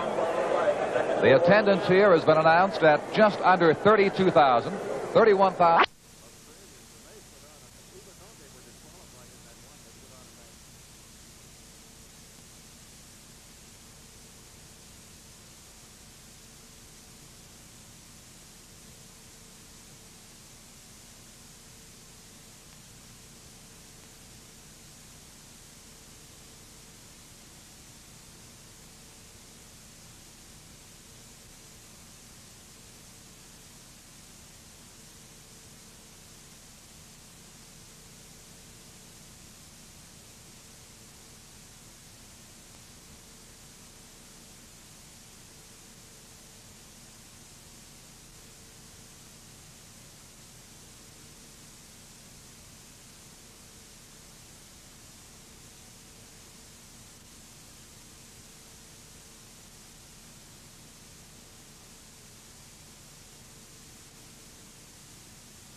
Park now. That was a 17-yard run back. Dan Fournier supplied the tackle on the play. And it's going to be first down from near the 24-yard line for Montreal. Don, I'll be interested to see if Montreal changes their strategy a little bit. They have not had that much offense, and they have not been throwing the ball on first downs. And will Coach Joe Scannella be happy to think his defense can win the game for him and just let the offense continue to do as they did in the first half? As you see, a high completion percentage for both quarterbacks today. This is Joe Barnes to David Green. And Green got tracked down by big number 68, Mike Finucci.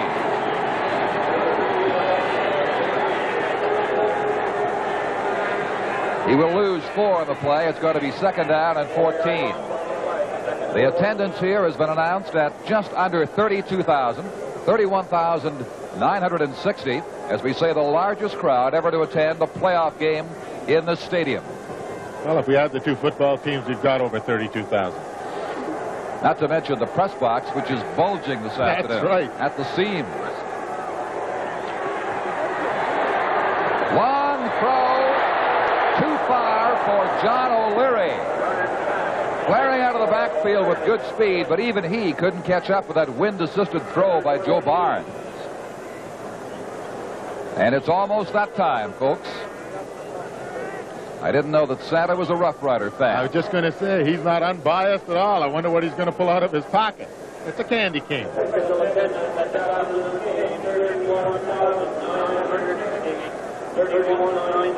Well, the Riders aren't giving away anything, no matter what he's handing out.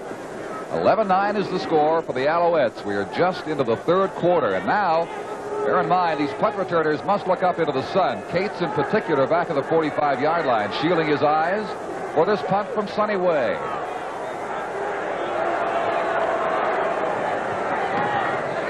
Here it comes, out of the shadows, into the sunlight, and is caught by Cates, and he's caught by Ian Mofford at the 48-yard line.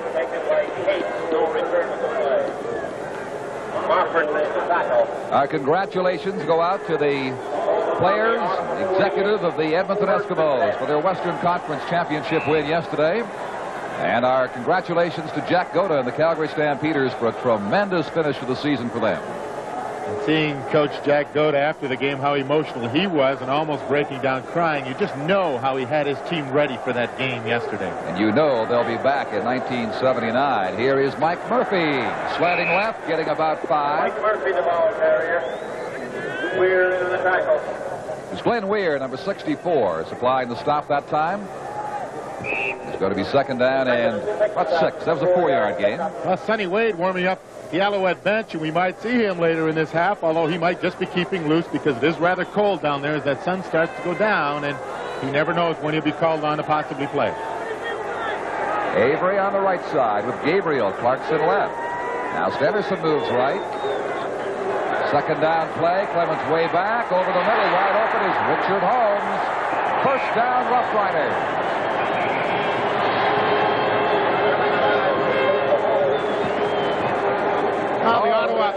Don, the Ottawa Football Club just continuing to do what they did in the first half so well, and that is Tommy Clemens throwing the short passes. He hasn't thrown deep at all today. He's content to throw that ball 8-10 yards downfield, hopefully that they will be able to get the first down. And Richard Holmes, who started as a setback, just came out of the backfield underneath the linebackers and carried for the 17-yard, 18-yard gain. He'll carry it along the ground this time, but not very far. Middle of the Montreal defense stacked up there to meet him. Here's Carl Crenell, number 72, with some help from his friends. We have 3.5 minutes gone in the third quarter. It is 11-9, Montreal over Ottawa. The referee of this game, in case you missed it earlier, Bill Dell, suffered a leg injury, had to leave the game, and is given away to Bob Bryan as the referee-in-chief.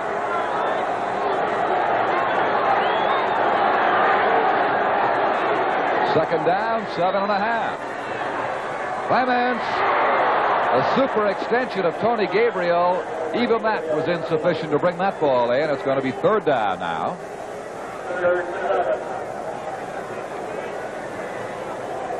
Don, you have to feel the way the momentum of this game is going that the Ottawa Football Club offensively is moving the ball. And even though they're behind 2 points, you have the feeling that they are taking over this particular ball game because the Alouettes have not been able to move the ball at all, even though they have scored that touchdown. It was set up by a fumble and then that one long pass to Smith. They're going to punt because they have 2 things against them, the wind and the recent performance of J.T. Hay with field goals. This one hangs up to Randy Rhino around the 5-yard line.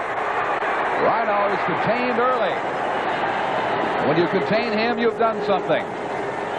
Ray Honey and Art Green there to meet him. They limited him to a 2-yard gain after a 33-yard punt. All right, we have just over 4 minutes gone now in the third quarter. Montreal leads at 11-9, and we'll be right back. This is the premiere performance of the unique Algoma Steel Symphony. Brought to you by Canadian Pacific, of particular interest to the various instruments. The seamless steel pipe,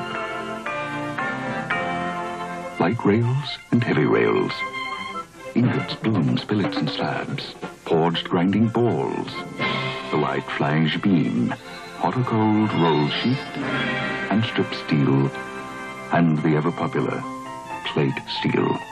As you can see, harmonious variety is the keynote of the Algoma Steel performance. At Canadian Pacific, keeping in tune with customers' needs is very important to us. That's why we think our subsidiary Algoma makes such beautiful music in the steel business. At Canadian Pacific, we believe what we do is important to you. Well, on previous baseball telecasts on CBC, you've seen the chicken from San Diego. Here's the claws from Ottawa as the Alouettes come out. Green got rocked into open country. And finally, Tosh has him up around the 20-yard line. But the initial hit, and David Green simply allowed him to continue to the outside. Bob Gaddis is receiving some attention now.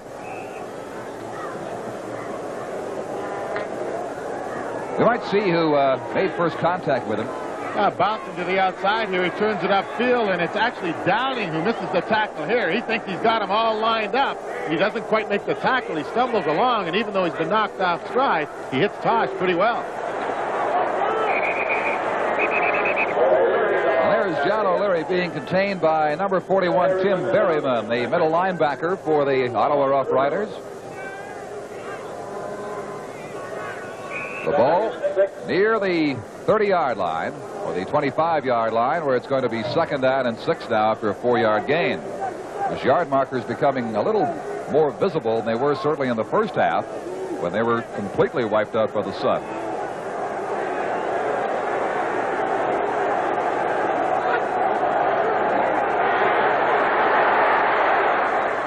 There's Peter Delariva.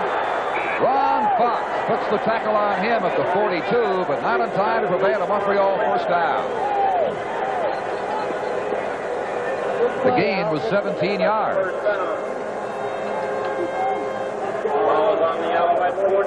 The Riders have certainly gone to their tight end, Tony Gabriel, much more frequently than the Alouettes have gone to theirs, Peter Delariva, today. Well, let's go down to Don Whitman.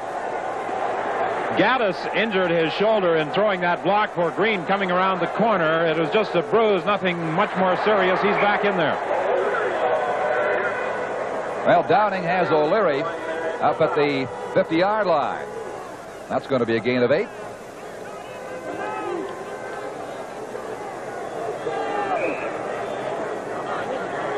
Speaking of Delariva and the infrequency of opportunities for him this afternoon, only 2 catches for Peter so far.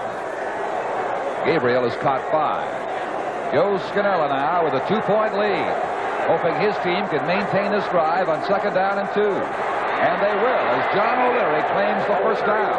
across midfield to the Ottawa 54-yard line. Well, Don, just when I talk about that Ottawa offense holding all the momentum, this Alouette offensive club, after that run by David Green down from about the 6-yard line, has moved this ball well, especially that pass to Peter Della Riva, where he caught Ron Fox in a man-to-man situation, and Fox, suffering with some leg problems, just couldn't chase Della Riva all across the field. Here's something new. Granny Liggins has come in to play defense for Brian Hedges. So Liggins, in his comeback attempt, is going two ways today. Screen toss out to David Green. He's quick. Look out. Green should have the first down in the area of the 43 to 44-yard line.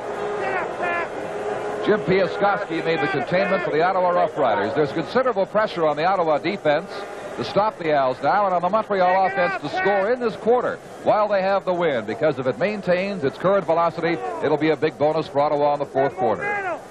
Well, Granny now playing that defensive tackle spot, going to be put to the test if he has to play that offensive guard spot if they do continue to use him on defense. As we see him on isolation trying to get into this screen pass, takes a couple of hits and tries to get outside to help with the tackle, but if he has to continue to play defense, the question will be, will they put either Honey or McGee in at the offensive guard position in his particular place? And they do have the first down. The Alouettes continuing this drive. Well, Granny has got to feel a little more at home on defense, considering where he's played the last number of years. Joe Barnes, with a good drive going here, is now 8 for 10 on the day and 103 yards.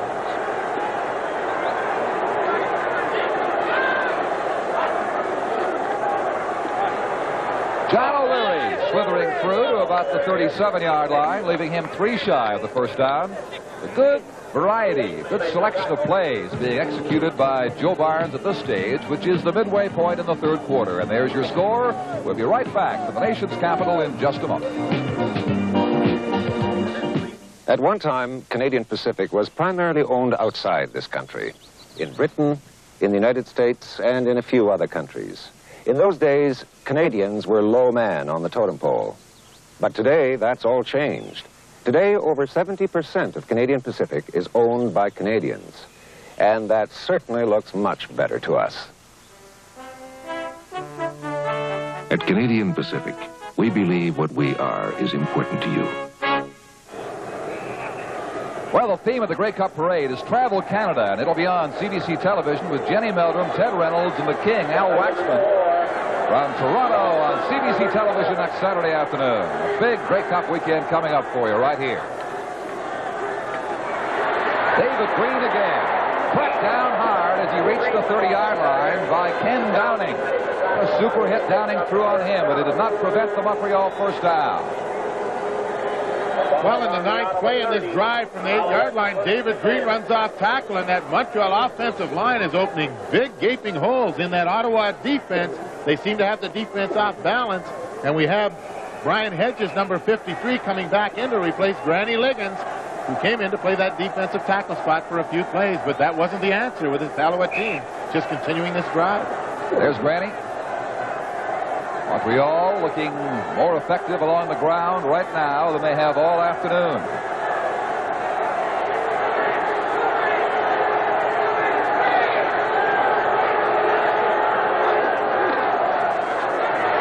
Green again. Good opening, makes the most of it. Hits down at the 21-yard line. 9-yard carry, and they've got to find a way soon to contain this man, David Green. Well, Coach Joe Scannella very happy with what's happening out there, because certainly, as we found out now, the game plan is to run that ball and hope that our offensive line can open the holes and our defense can hold the Ottawa particular offense. That time, Yoakum and Watman got out and pushed Brad Carr 15 yards downfield, the linebacker we talked about earlier in the show. You're right. The Montreal plan is to run. They've thrown fewer than a dozen passes to this point. The 10-minute mark almost in the third quarter.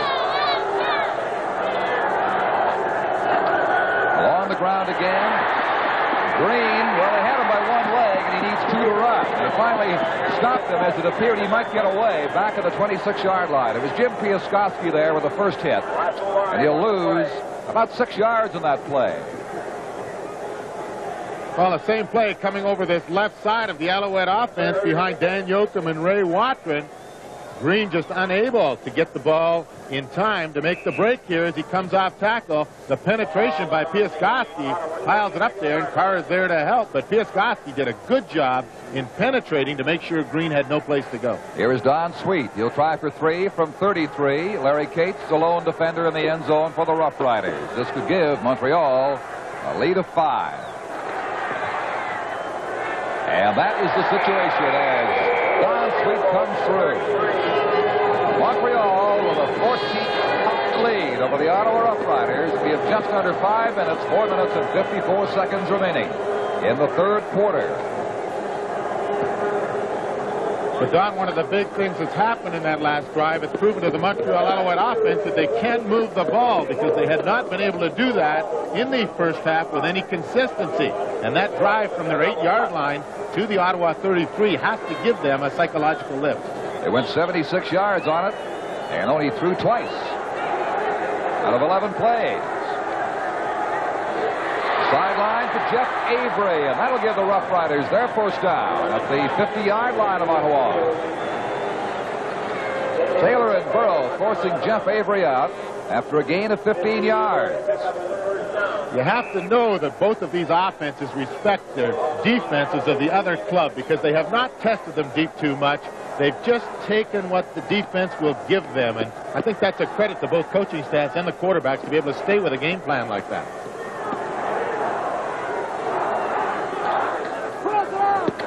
Mike Murphy got straightened up and finally stopped around the 53-yard line. He'll have about 3 on that carry. Chuck Zapek was the man to meet him.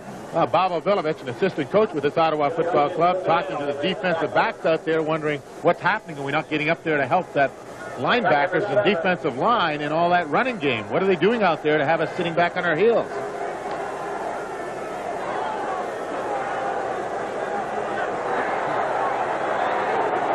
Stenerson moves to the left side now as Clements is getting some pressure.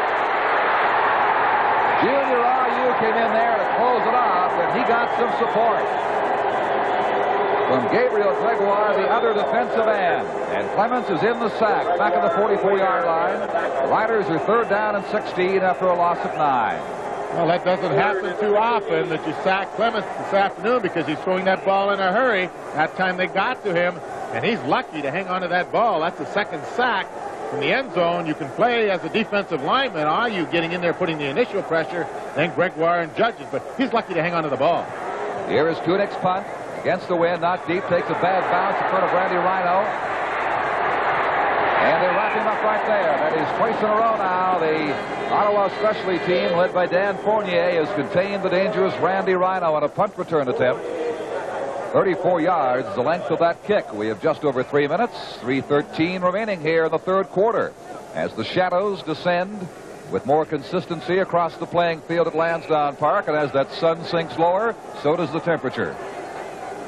Well, they're predicting it's going down to 10 or 12 below by late afternoon, so we're going to have to get our coats on pretty soon. We may be getting out of town just in time. Let's hope it stays warm Grey Cup week.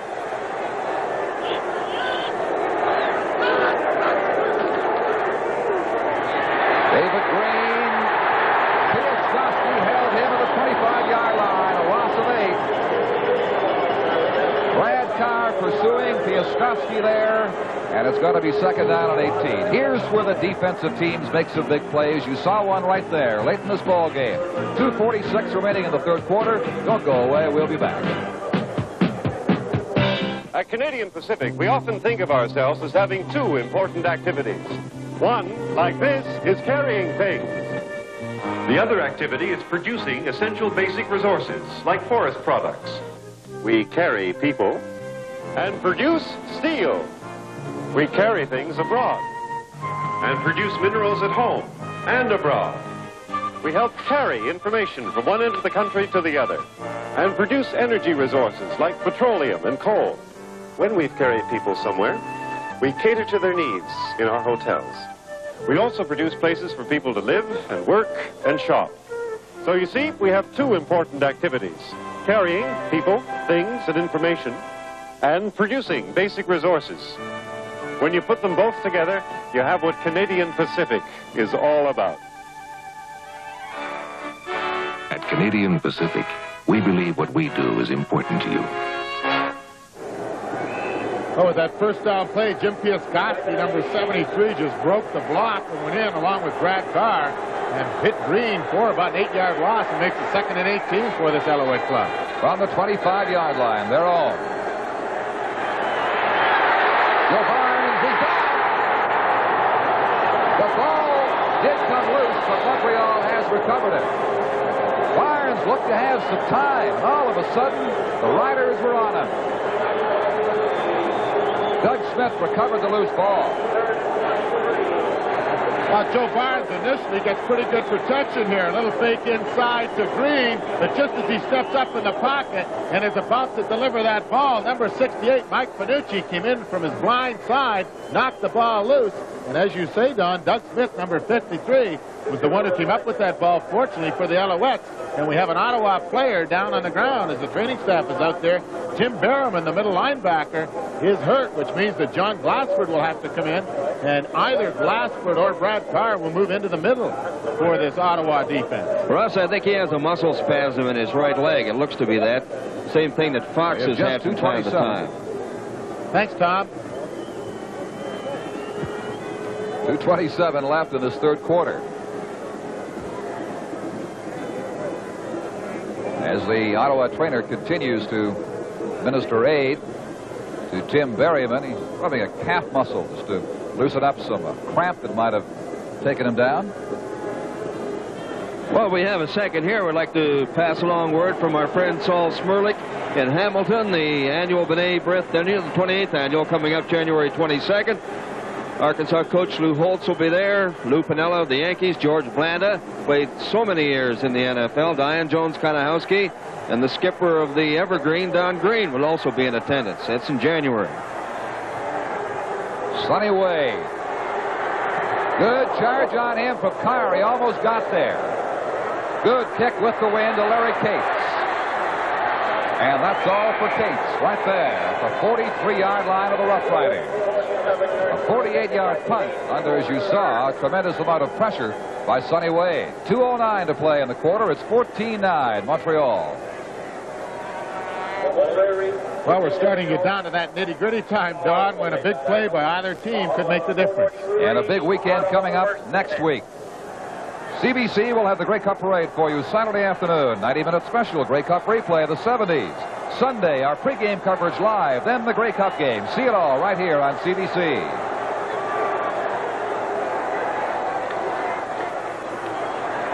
Richard Holmes to about the 45-yard line will have a gain of 2. Gregoire playing awfully well at defensive end. Contained him. As we stated before, 3 of the front 4 are Canadians. Gregoire, Judges, and Weir from Montreal. Junior Ayu, the import exception. And Junior probably playing as well as he's played all year in the last 2 or 3 games of the season, and playing well out there again this afternoon.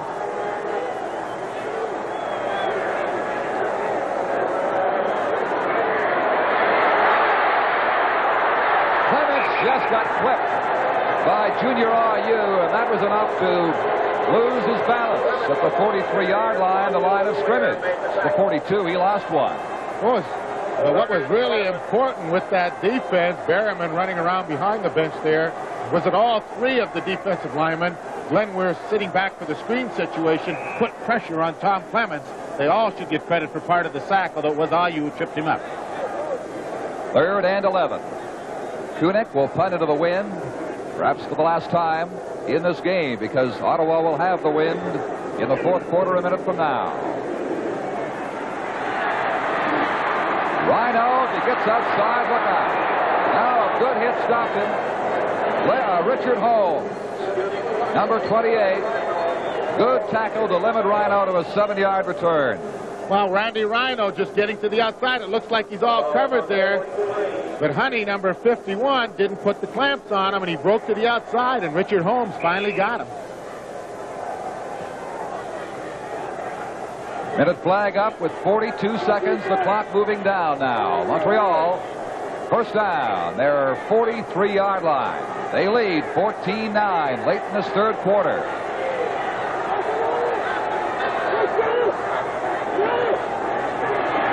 David Green Still fighting up around the 50-yard line. He's a difficult man to contain. It'll be 2nd down and 3. Well, they try and stack up this offensive line, but instead of that, Green just finds his way through that mass of humanity and finally gets downfield with Brad Carr making the tackle after he gained 7.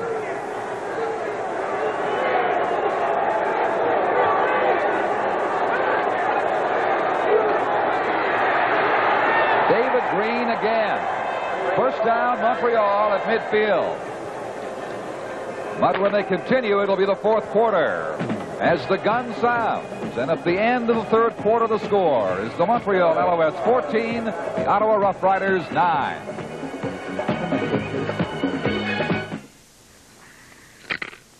Every time you mix a drink, you've got an 80% chance of doing a good job. See this? 4/5 of your drink is mixer. And no matter what you're mixing it with, that 4/5 is going to make or break the taste of your drink. That's why you should be using Canada Dry mixers for every drink you make. Because it's no secret Canada Dry makes better mixers. So don't take chances with taste. You can't lose when you use Canada Dry mixers. Anytime, all the time.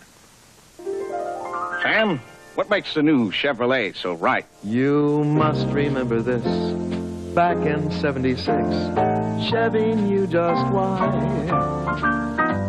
That smaller was a better buy with gas so high. And so Caprice was built, a classic in its field, and easy on the eye, and on the pocketbook as well as cars you buy. Chevy had the know-how, the models, and the taste, and GM was the leader. Chevy set the pace. So now they buy Caprice and sit back at their ease, enjoy that big car ride. Chevy is the reason why as time goes by. Sam, this could be the beginning of a beautiful friendship. The 4th and possibly final quarter of football in the CFL East this year. Montreal from the 55-yard line, leading 14-9. John O'Leary for 5 yards of the Ottawa 50 as Tim Berryman and Jim Piaskowski brought him down. And it's a tribute rush to the Ottawa defense to allow Montreal no more than 3 points with the wind in the Alouette side in the 3rd quarter. Well, you have to start to wonder how good this defense is going to be now because they're running at them. Berryman's been hurt. Fox has been hurt all afternoon. They haven't been happy, I guess, with the play of Brian Hedges. Granny Liggins had to play, and it may be starting to wear them down a little bit. Barnes to O'Leary. At the 42-yard line, that's the Montreal 1st down.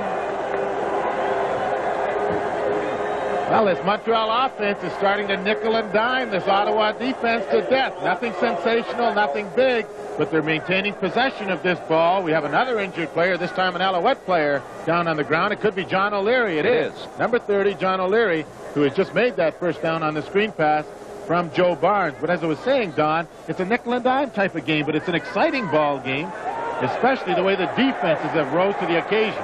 Now, O'Leary went back to the huddle, but they set him away. The officials did. He was down with an injury. I think he maybe twisted his ankle, Russ.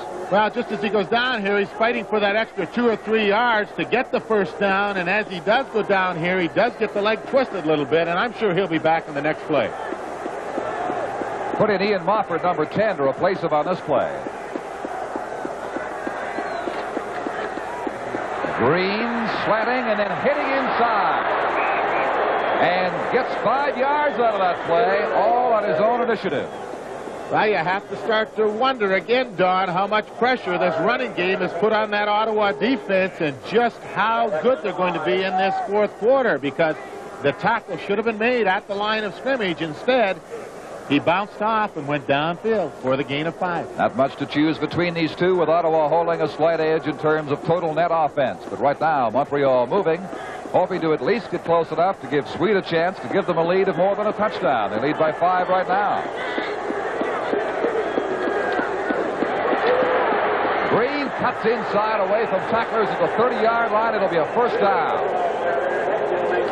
Brian Hedges and Ron Fox finally stopped him, but David Green has been a big, big factor for the Montreal Alouettes this afternoon. Oh, he just made a cut, Ella, Jimmy Edwards. He turned that thing back inside and made that first down all by himself because the blocking was not really out in front of him, and he just turned it upfield that time, gaining his 14th carry for 44.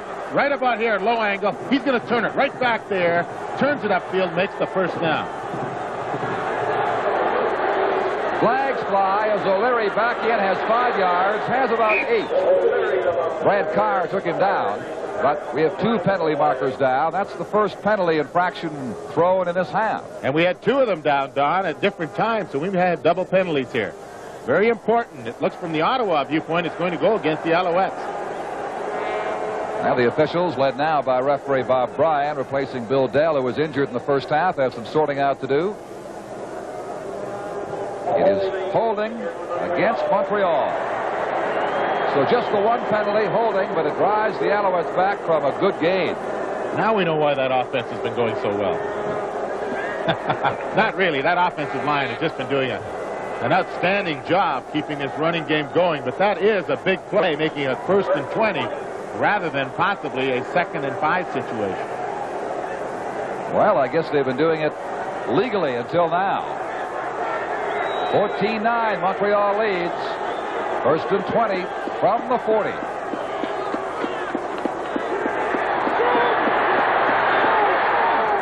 Oh, wide open is Bob Gaddis. Ottawa 10-yard line. A big, big play right there. He got in behind Larry Cates, beat him cleanly for 31 yards. Well, Don, this is exactly the same play he caught in the first half. This time he's going to the left instead of the right, and with Ottawa in that zone defense, if they give him enough time, number 32 Cates has the short zone, number 17 Wayne Tosh has the deep zone. Tosh is being pushed deep, and he just gets in between the two, and the ball was thrown perfectly. These guys want some help from their mother in Halifax. The Ottawa Rough Riders need some help from themselves right now to contain the Montreal Alouettes to a first down at the Riders' 10-yard line. Bard steps up, keeps it, touchdown Montreal! A quarterback draw. The last thing I suspect the Riders were looking for.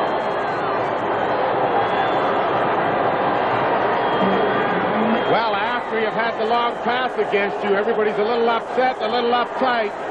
Joe Barnes makes the best call he could make here, as it turned out.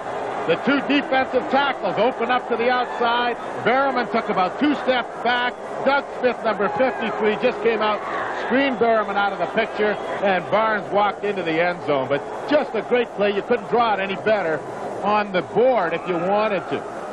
What a clever call to make at that point. After the long gainer, the 10-yard line, Ottawa completely fooled by it. And now Don Sweet will attempt to make it a 7-point touchdown.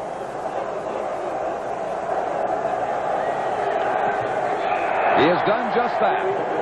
And the Montreal Alouettes have a 12-point lead of 21-9. 11 minutes and 28 seconds to play in the 4th quarter of the Eastern Final from Lansdowne Park. We'll be right back.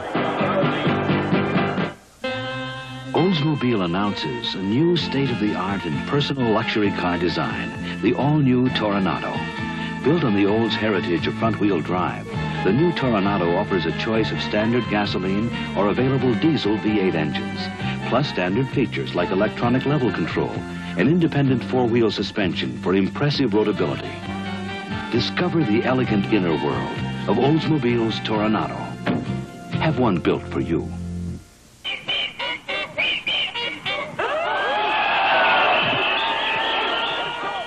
Man has always dreamed of flying to escape from earthly cares.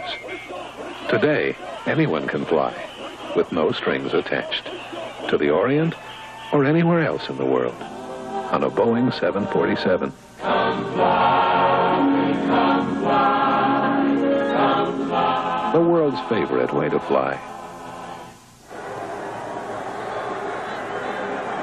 This is the James Dixon Memorial Trophy. This is what they're playing for this afternoon. It will go, of course, to the winning team, the Eastern Conference champion for 1978. Montreal first won it in 1919. They'd like to do it again this year. Okay, Chef. All right, Doug Philpott, an official with the Toronto Argonauts, holding that trophy. And I could say a lot of things. I wasn't going to say anything right about that. Green knocked down a good tackle there at the 30-yard line by Phil Luke, number 51. Montreal, no question, you can see it. A fired-up football team right now with a 12-point lead of 21-9, 11:24 left. And they know that this Ottawa offense has to put that ball in the air, so the front four gets a little easier for them now. They just have to watch occasionally for a screen and draw, but they're going to dig in and go after Tom Clements. It was defense that got people thinking Montreal might be ready to challenge for the championship, the way they played against Ottawa in their last game, and against Hamilton. There's Murphy. A flag is thrown, a promising gain to the 46-yard line. We'll see if it stands on the penalty marker. Randy Rhino, number 21, made the stop.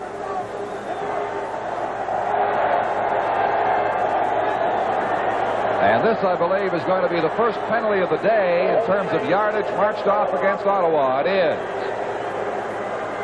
Well, Tom Clements going with the draw play, and that's what the offense or the defensive line is going to have to watch for. The Ottawa offensive line called for holding instead of being a big gain. It gives them the 1st and 20 situation, making it more difficult for George Brancato and his Rough Riders.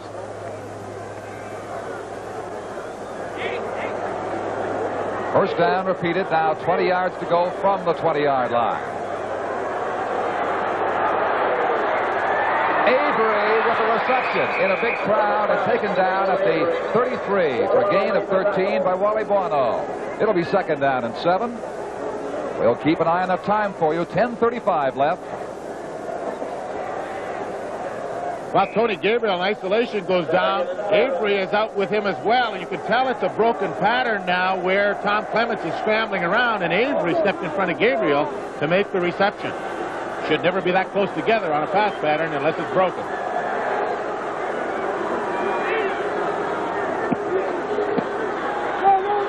Sidelines, Avery out of bounds, 40-yard line. Could have the first down now. A penalty marker has been thrown late. It would appear to be unnecessary roughness as Tom Clements is taken down heavily.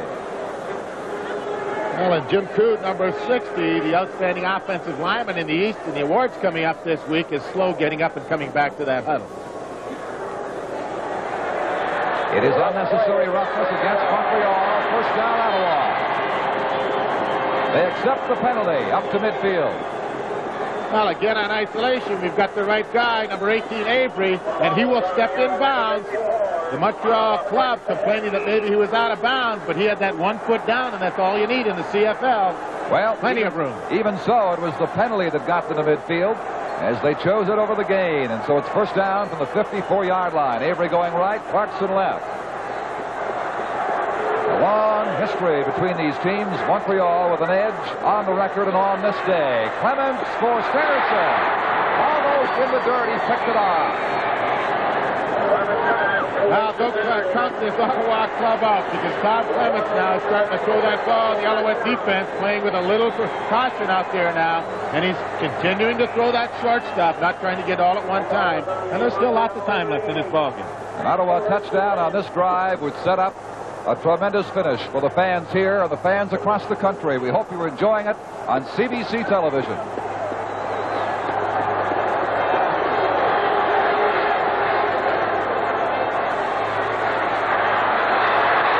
Everybody's covered.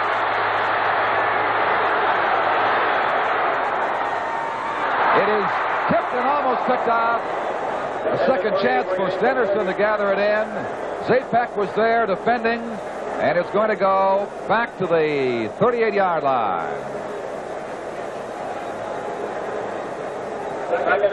Second down.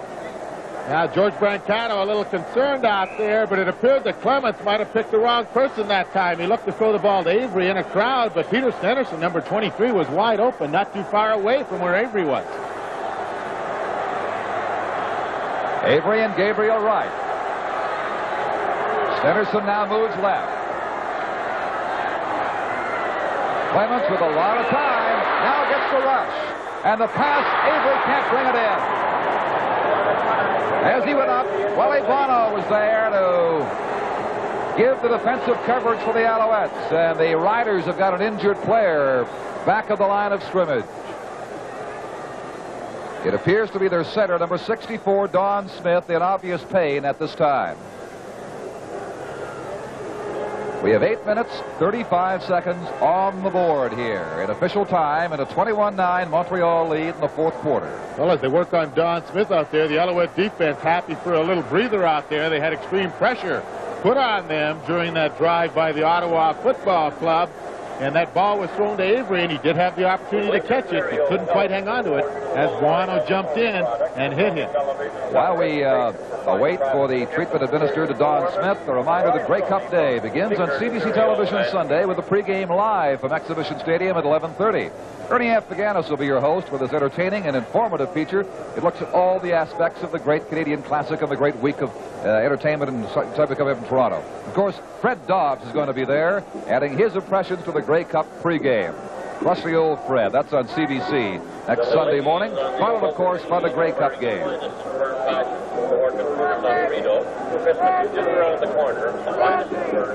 Smith being helped to his feet now.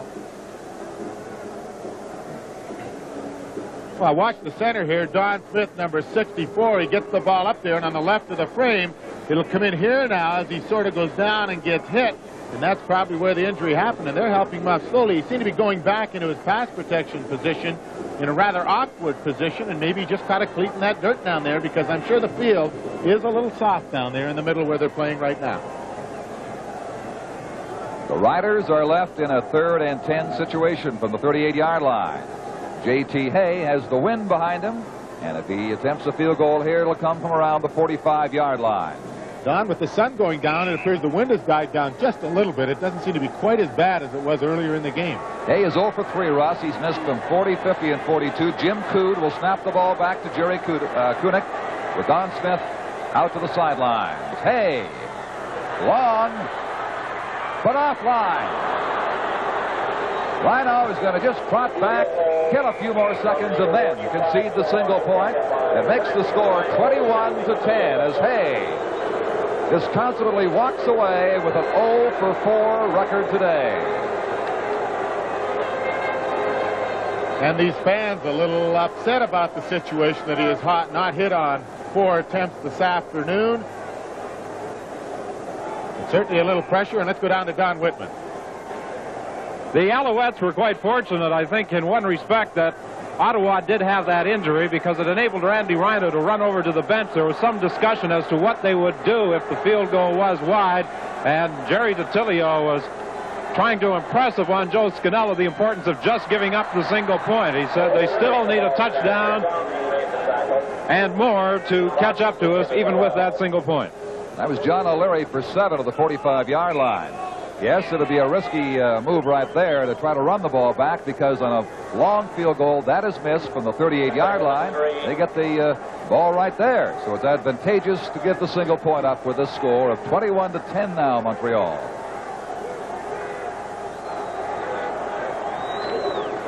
O'Leary again will have the first down. He gets 5, needed 3 at the 50-yard line.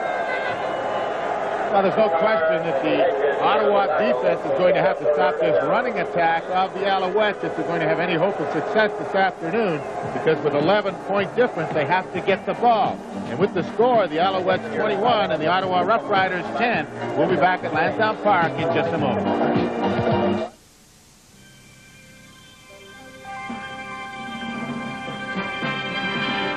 John Labatt's new Extra Stock, a premium quality brew commemorating our 150th anniversary. Extra flavor, extra smoothness, extra taste satisfaction. It's mellow to the taste and smooth going down. John Labatt's new Extra Stock. Something extra for our friends from Labatt's. Back at Lansdowne Park now with just 7 minutes left in this regulation time football game. Don Smith getting up, testing his right knee. He was wearing a brace on it to start, a small brace, so it's obviously an aggravation of an earlier injury. Here is David Green getting out for about 4 yards, and that's been the pattern. 4, 5, 6, 7 yards. Green, O'Leary here. as Montreal sticks to the ground effectively in the fourth quarter. Larry Cates made that tackle. 6 minutes and 40 seconds. That is the time remaining for the Ottawa Rough Riders to mount a comeback as they trail 21-10.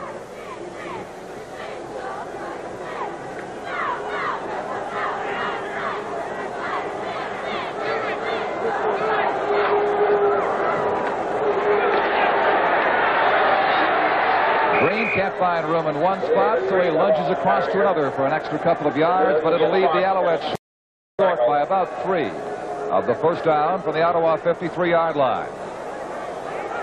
Mike Finucci, Brian Hedges with the tackles. And with the win, the Riders really haven't succeeded in doing very much. Again, a tribute to the Montreal defense, as it was to Ottawa's defense when Montreal got just 3 points when they had the win in the third quarter. And also, Don, for the offense, who has maintained possession of this ball for quite a bit of this last quarter and a half. That time of possession will likely show an advantage for Montreal, certainly in this fourth quarter, Russ.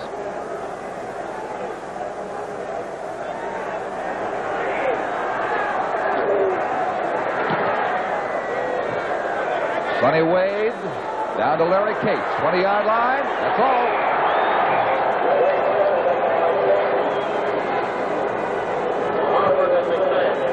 So the Riders will start deep with 5:46 remaining now, trailing by 11.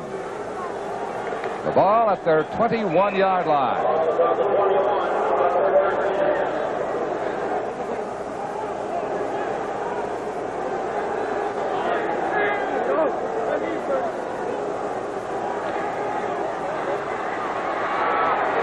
Clements for Gabriel, and a good catch with 4 Alouettes all over him. That's why Tony Gabriel has been a double nominee again in the Shenley Award final balloting.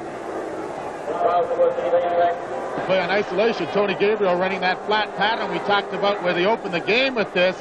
Burrow made the attempt at the interception and knocked it down, but if he'd missed that ball and Gabriel had turned upfield, he might have gone a long way with that. And at this stage of a ball game, you question the value of a defensive back making that type of play. You've got to make sure the tackle. Third down, Kunick pumps it out to Rhino. Randy Rhino to the 53-yard line of Montreal. Takes an 8-yard return with 4 minutes and 35 seconds left now on a 36-yard punt by Kunick. It has been Clements all the way. Will George Brancato, out of desperation, go to Condredge Holloway the next time the Riders have the ball? Well, we'll wait for that. Right now, we'll see if Montreal can continue to kill the time and control the football with their offensive team.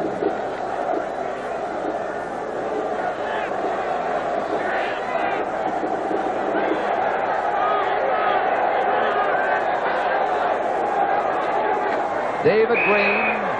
Mike Raines was looking for him and got him. At the line of scrimmage, there'll be no gain. Well, the play just a little slow developing. Green not getting off the mark, and Mike Raines coming down the line from his defensive position was able to hold him to practically no gain.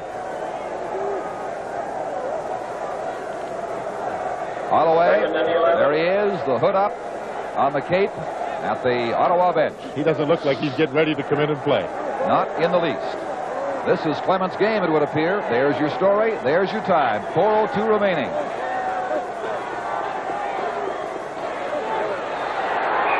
John O'Leary out to the 50-yard line. Has 7. Larry Cates took him down. 3 short of the first down. Third down coming up. So the Montreal punting team, led by Sonny Wade, will come in and give the ball to Ottawa. Don, you just get the impression that this running game of the Alouettes throughout the afternoon has worn this defense of the Ottawa club down somewhat, and they're maybe not ready to contain them now, even though they did hold them there to a third down situation. O'Leary bounced off a couple of tackles.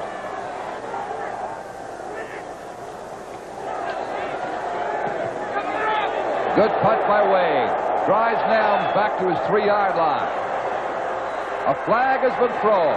2 of them as Nelms gets out to the 10. Zapek and Burrow contained him there. But 2 penalty markers for, I think, 2 different infractions. They came a couple of seconds apart, have been thrown. That was a 47-yarder by Sonny Wade. And that was into the so-called wind early in this game that is not as difficult at this stage, and Ottawa's chances of taking advantage of the wind situation are minimized a little bit now.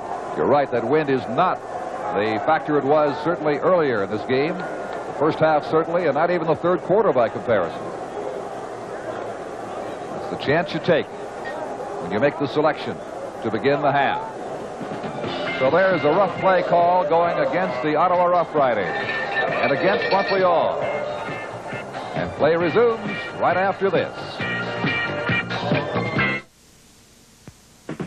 This is Superstar Collection, a dazzling array of 36 original stars, original hits featuring Barry Manilow.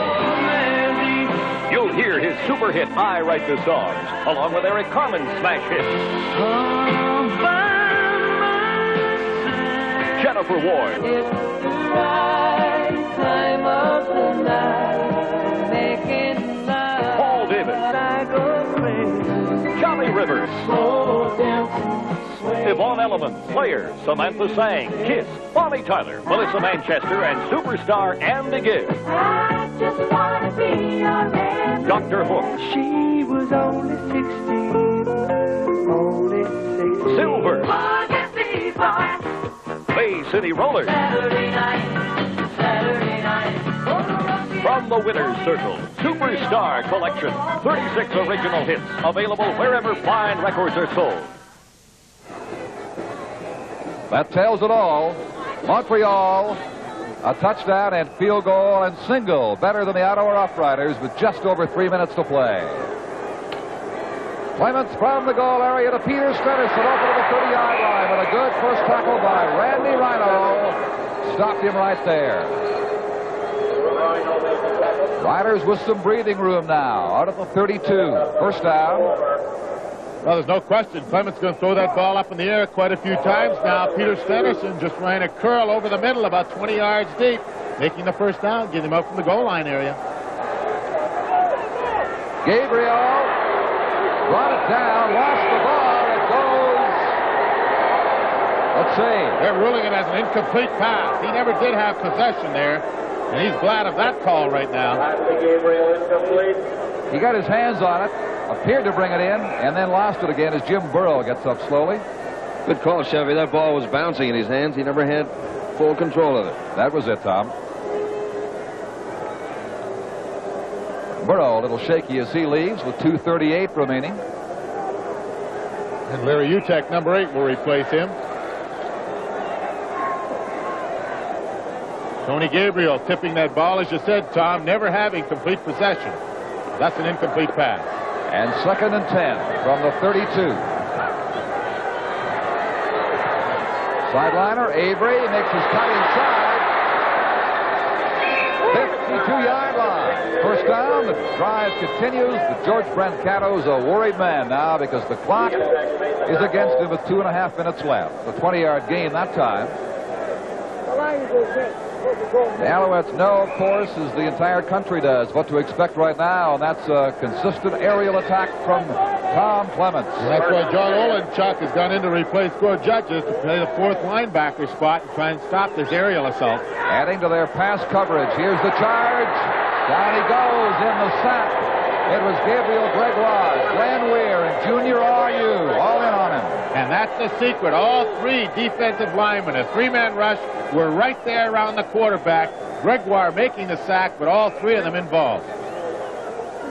That's been the name of the game for this Montreal defense, especially in this second half where they've come up big and held this Ottawa offense to 1 single point. Just 2 minutes remaining now. Avery. Open time and time again on this series. Met by number 41, John Olenchuk, the man who came in to add to the pass coverage as an extra linebacker.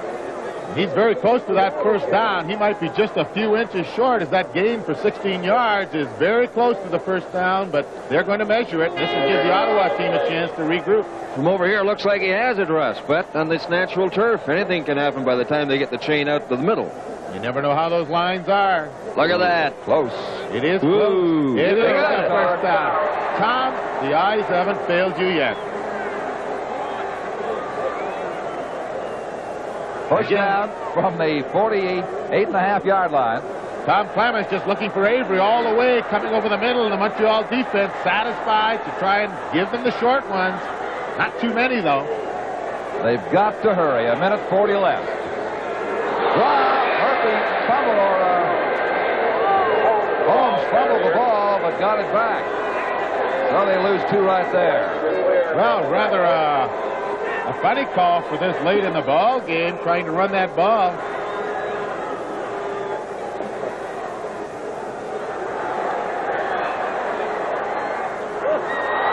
Knocked away. Burrow covering, along with Tony Proudfoot on Peter Stennerson. 3rd down and 12. Ottawa's last gasp could be right here with 1:27 seconds left. They trail by 11 at 21-10. And George Brancato's manner describes the feeling here in Ottawa right now. Entire Ottawa bench.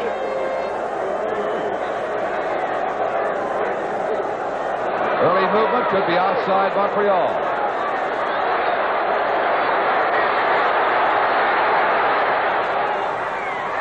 That is tipped away.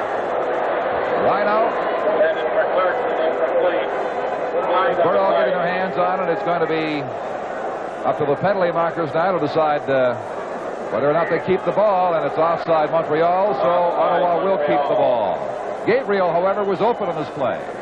Well, Tony Gabriel is coming back now, trying to get into the open, was wide open, and he's a little disappointed right now that you didn't throw the ball to me, but the Montreal Alouettes were offside, giving Ottawa one more chance with a 3rd and 7 situation. 1:17 remaining.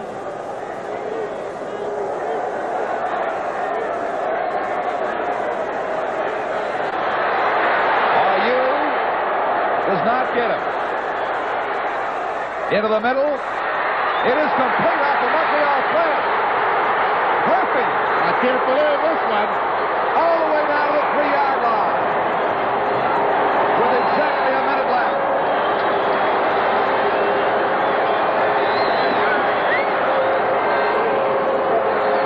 Well, if you watch NFL football, this reminds you of Franco Harris when he picked one off one time for the Pittsburgh Steelers, but here's a desperation pass. Clements gets away from Ayu, has nowhere to throw this ball except, hey, let's throw it downfield because it's the end of the game. It went up like a wounded duck in the middle of the winter, and it tipped off 2 different players. Number 37, Perry, the last Montreal player to touch it, and it took a great effort by Burrow, number 16, to drag Murphy down before he scored. From the 3-yard line, 50 seconds left. Good coverage by Vernon Perry on Ross Clarkson.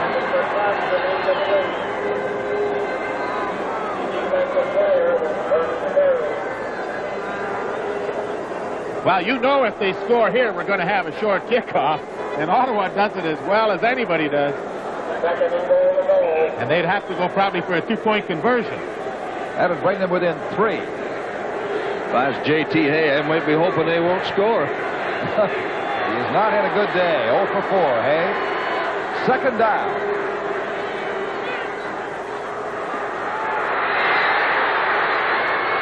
Using up a lot of time.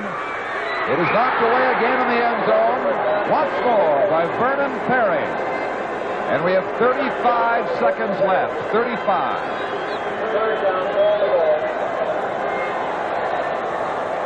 3rd down coming up.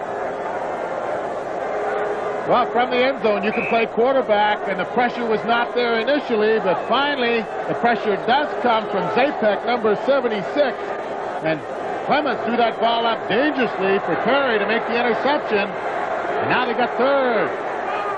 They got a Murphy, and he takes it into the draw play. 21-16. We have 31 seconds remaining. Well, I'll tell you, that's some kind of call when you got a 3rd and 3 situation from the 3-yard line and you throw the draw play at them. I'm sure the Montreal Alouettes were not expecting that play in any way, shape, or form. That's even a better call, a more gutsy call than that quarterback draw of Barnes's. Well, there'll be no pressure on J.T. Hay right here because the Riders give every indication that they are going for the two-point conversion. And then if they can get the short kickoff back and make one completion, they might be able to kick a field goal. Don't go away. Oh, he didn't get in. Did not get in the end zone. Gabriel looks up in disbelief, but did not cross the goal line. The score remains 21-16. And now, that big play by the Montreal defense means that if the Riders do get their hands on the ball, only a touchdown will win it for them.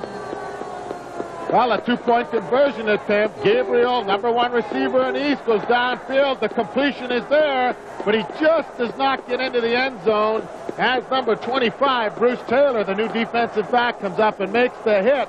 And it was just the way Gabriel fell, actually, that he did not cross the goal line. He fell almost parallel to the goal line, just a few inches away from the 2 points.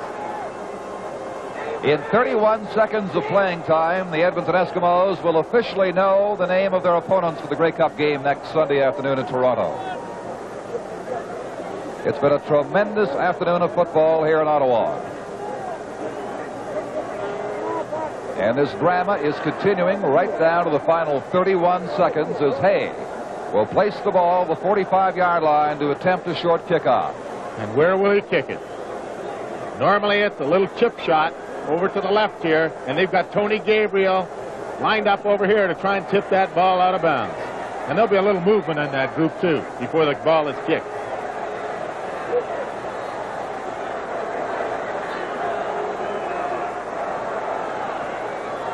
Here we go. Now they shift. Here it is. That's it. It was not J.T. Hay at all. It was number 53, Brian Hedges, who actually tried to kick that ball the other way. And with all that success the Ottawa Football Club has had in hitting that little chip shot to this left-hand side, number 53, Brian Hedges, goes up. And it's very difficult to kick the ball like that when it has the lean on it. That was there in an attempt to fool the Montreal receiving team that it was going to be the regular chip shot, because you don't get a great deal of the ball to kick when it's leaning back like that. So Montreal takes over. Went 3 yards and out of bounds. And Montreal's option, of course, is to take it right there. In fact, they mark it at just a yard of the 46-yard line. 31 seconds still left.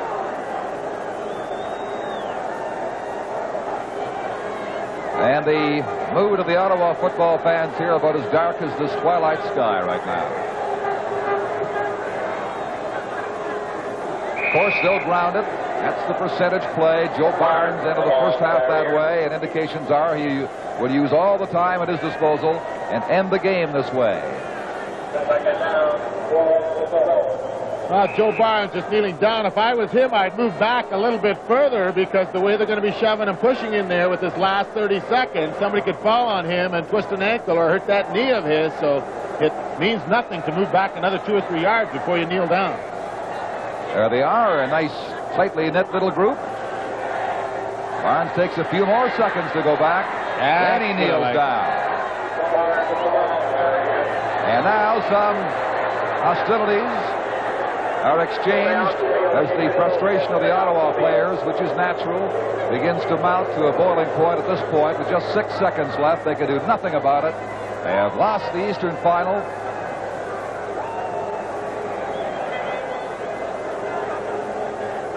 With these ground plays, of course, the time will commence at the referee's discretion right now, not at the snap of the ball. There's a lot of penetration here, and the clock is running out, but there's a lot of shoving and pushing in there, a lot of emotion. Here it is, fans on the field, no time on the clock. Joe Barnes grounds it, and you've got Montreal and Edmonton for the 4th time in 6 years in the Grey Cup game of 1979. The Montreal Alouettes, an injury-filled season at the outset, have come back to get it all together with a tremendous ball control display by their offense and a great showing by their defense to beat the first-place team in the East this year, the Ottawa Rough Riders, 21-16. And there was a lot of concern all this week in Ottawa about this team whether they could rise to the occasion, having lost that last league game in Montreal to the Alouettes after beating them 3 successive times earlier in the season. And all of a sudden, this Montreal club has kept their game plan together, has put it all together offensively, and I think the ball control game actually won it for them, Don. I think they wore down that Ottawa defense. Joe Scudella, in his first year as head coach, will take his team into a Grey Cup, as his predecessor, Marv Levy, had done on 3 previous occasions.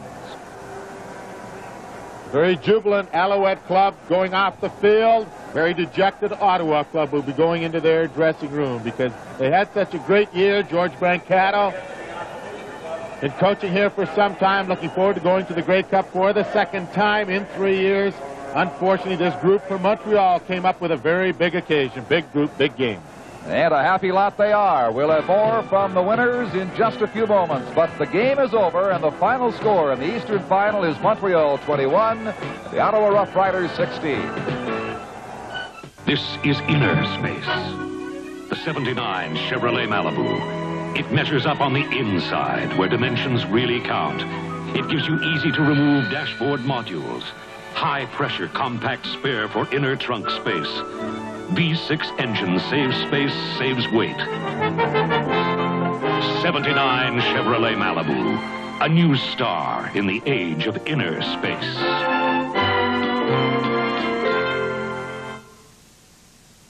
If your car uses non-leaded gas and pings, bing, bing, bing, bing, bing, knock, knock, knock, knock, knock, knock, knock, or runs on after you turn off the key,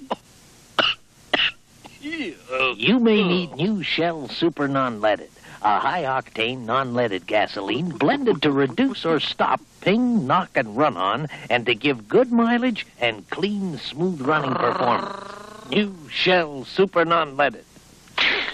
Beep, beep. La la la la la la la la la la la. La la la la la la la la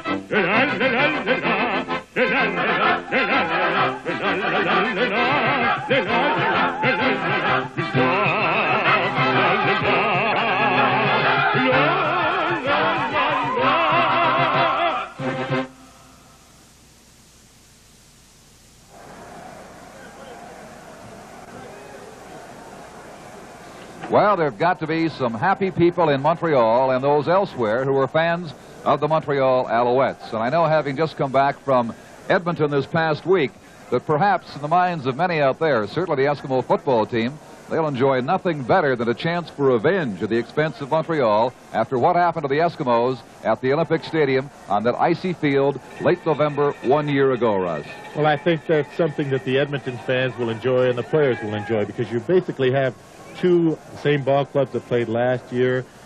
The Alouettes humiliated the Edmonton Eskimos. That's about the only way you could put it. And you know that those Edmonton Eskimos are going to get ready to play the Alouettes. But it's a credit to the Alouette Football Club. They've had a tough season. They've had a lot of injuries offensively as well as defensively. The defensive injuries were not talked about as much.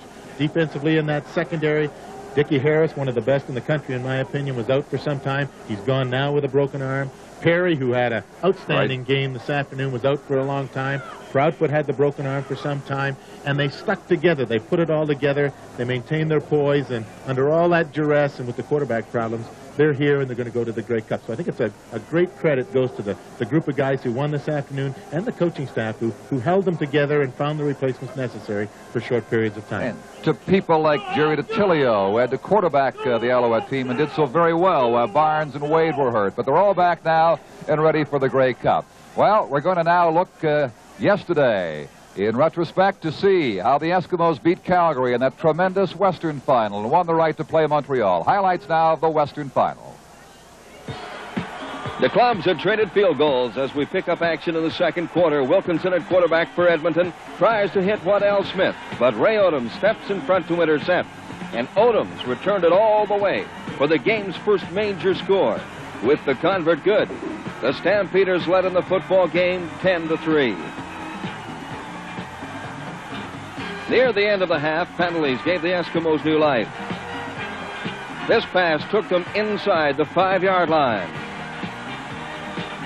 And it comes as no surprise that Jim Germany gets the call.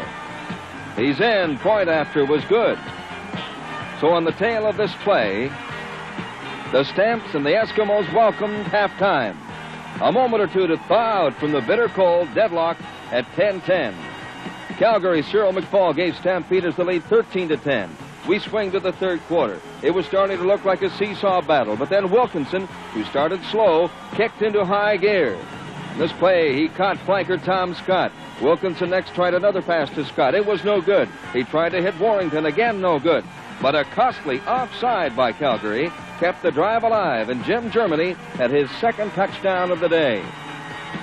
This proved to be the game's key sequence as Edmonton went in front 17-13, and they could have stopped right there. But they didn't. Watch their defense on this next sequence of plays. Hufnagel to Sykes. But Sykes is hammered by 3 tacklers and cops up the ball at his own 29-yard line. It was here that the Stampeders seemed to fall apart. Calgary coach Jack Gotta assessed the game this way. He said Edmonton's defense played well, as you can see here, and we just didn't have enough offensively. Wilkinson couldn't capitalize on the situation, however, and Dave Cutler made it 2 for 2. Edmonton had a converted touchdown lead, 20-13. The Stampeders continued to falter, taking penalties as the clock ticked away. 7:20 left now. Hufnagel, the victim of a big rush, and Greg Butler picks it off. Again, Edmonton failed to turn it into a major score, and Cutler's third field goal made it 23-13. This next play looks more like volleyball. It was intended for Willie Burden, up in the air into the hands of Dan Kepley. And Cutler's fourth straight field goal, 26-13. They go to the Grey Cup. And so the Eskimos won their way to the Grey Cup yesterday, and their defense, as it turned out in the fourth quarter especially, did it for them against the Calgary Stampeders. The only track record of 1978 between Montreal and Edmonton was the game we televised across the country October 1st, Russ, from the Olympic Stadium, and the Alouettes certainly had their injury problems that day. The Eskimos rolled by them rather easily, 44-22. And that was our good friend David Green's first effort, too, in that particular ball game, and we weren't too impressed with him. But the coaching staff of the Montreal Alouettes must have seen something, because he's got better as he's come along since that October 1st ball game. And I don't think that particular game is any indication of what we're going to see next Sunday. Not by any stretch of the imagination. Here's how they compared today. With the Ottawa Rough Riders, as expected, mounting a big passing attack, nearly 300 yards. And in terms of net offense, they also outdistanced the Ottawa Rough Riders in Montreal's ground game. And their control of the ball, especially in the fourth quarter, was the big factor, with John O'Leary and principally David Green doing much of the work for this Montreal football team to take some pressure off their defense, because they simply didn't have their defense on the field as much in that fourth quarter as the Ottawa Rough Riders would have liked, certainly. So you see an Ottawa team, and it happens time and time again in the East, where first place doesn't necessarily guarantee you a thing. It guarantees you home field for a final game. When you face a team as hot and as prepared and now injury-free as the Alouettes were, it can be a very upsetting story. Well, Don, I think the game plan was rather important as well, with the Montreal Alouettes coming in here and deciding they were going to run the ball. But even though they did run the ball very successfully, they did throw the ball at times that helped their offense. And late in that third quarter, Peter Della Riva caught a pass. He was in against Fox, who'd had Ron Fox, number 78, in a man-to-man situation. And Fox had been taken out of the ball game with leg problems earlier in this ball game a couple of times. And Della Riva came across the middle. Fox was forced to go with him all the way, and unfortunately couldn't keep up to him. In the fourth quarter, Barnes really put the icing on the cake with a little fake to Green in there. And Gaddis ran the same pass we showed at halftime that he caught in between the two defensive backs. This time, in between number 32, Cates, and number 17, Tosh. Playing a zone defense, put the pressure on them. Barnes got outside and made the perfect toss to him in between the two defensive backs. And then the play that really worked well, the two defensive tackles, Hedges and Raines taken to the outside. Smith, the center, came out on Berriman, number 41, the middle linebacker, who had just taken a step or two back, and Barnes carried it into the end zone for that touchdown early in the fourth quarter that really put the pressure on the Ottawa offense and also on the Ottawa defense to keep them from moving the ball. In case you missed it early, Bill Dell, the referee, had to leave this game today and had to be replaced finally. He gave it a few plays to try to get his leg back into proper condition, but couldn't. So I don't know what the assignments are for Grey Cup, but it's a tough break. It might have cost Bill Dell an officiating start in the Grey Cup game. And yet this game was not penalty mired. The officials didn't have to intervene all that much. Almost a penalty-free football game to be decided by these two outstanding teams on the field today. Don, there weren't that many penalties, and it came down to the last few minutes of this ball game that were very exciting. You just didn't ever think the ball game was over, and the Ottawa Club never did really give up. And one of the big catches late in this ball game with a little over a minute to go, Murphy makes a great catch here as Clemens tries to go down to the right side to Tony Gabriel. Instead, he had to come back to the left. He outran Junior Ayu, jumping like he's going over the bars, and threw it up for grabs. It was desperation, 3rd and 10 situation. The ball is tipped finally by Perry, number 8 Utek. Murphy's there to pull it in, and just a great play by Burroughs, number 16, runs him down at the 2-yard line. And it was this situation that set up the great exciting finish that we really did have. Because on the 3rd down and 3 situation with 35 seconds remaining, Clements went to a draw play to Murphy. I'm sure no one in the ballpark expected it. He went in untouched, went in, moved the ball along. They did not make the 2-point conversion where Tony Gabriel was hit about a foot from the goal line, and then they tried that short kickoff that didn't work for them. But it led to a very exciting finish, and I think, as you mentioned just before we saw those 2 Murphy plays, the officials helped make the game very exciting. They were very good today, and there were really no complaints about any of the calls. If you want to use a baseball scorecard at home for that pass that was tipped around, I think it was scored 5-6-4-3. 37-8 to 30 or something. All right, let's go down now and join Don Whitman. Okay, Chevy, we're in the dressing room of the champion Montreal Alouettes, Junior Ayu. Last year I saw you at the Grey Cup dumping champagne over everybody. You're kind of subdued so far this year. I don't know, I was just going to do that to you. No, but, not again. You did it last year. I don't drink, so I'll let you have a sip of mine. Can I have a little sip? Sure, you can have it. It's all yours. I'll hang on to this. Tom McKee over in the corner is yelling for some. I'll hang on to it. Junior, that was quite a ball game, a great defensive struggle.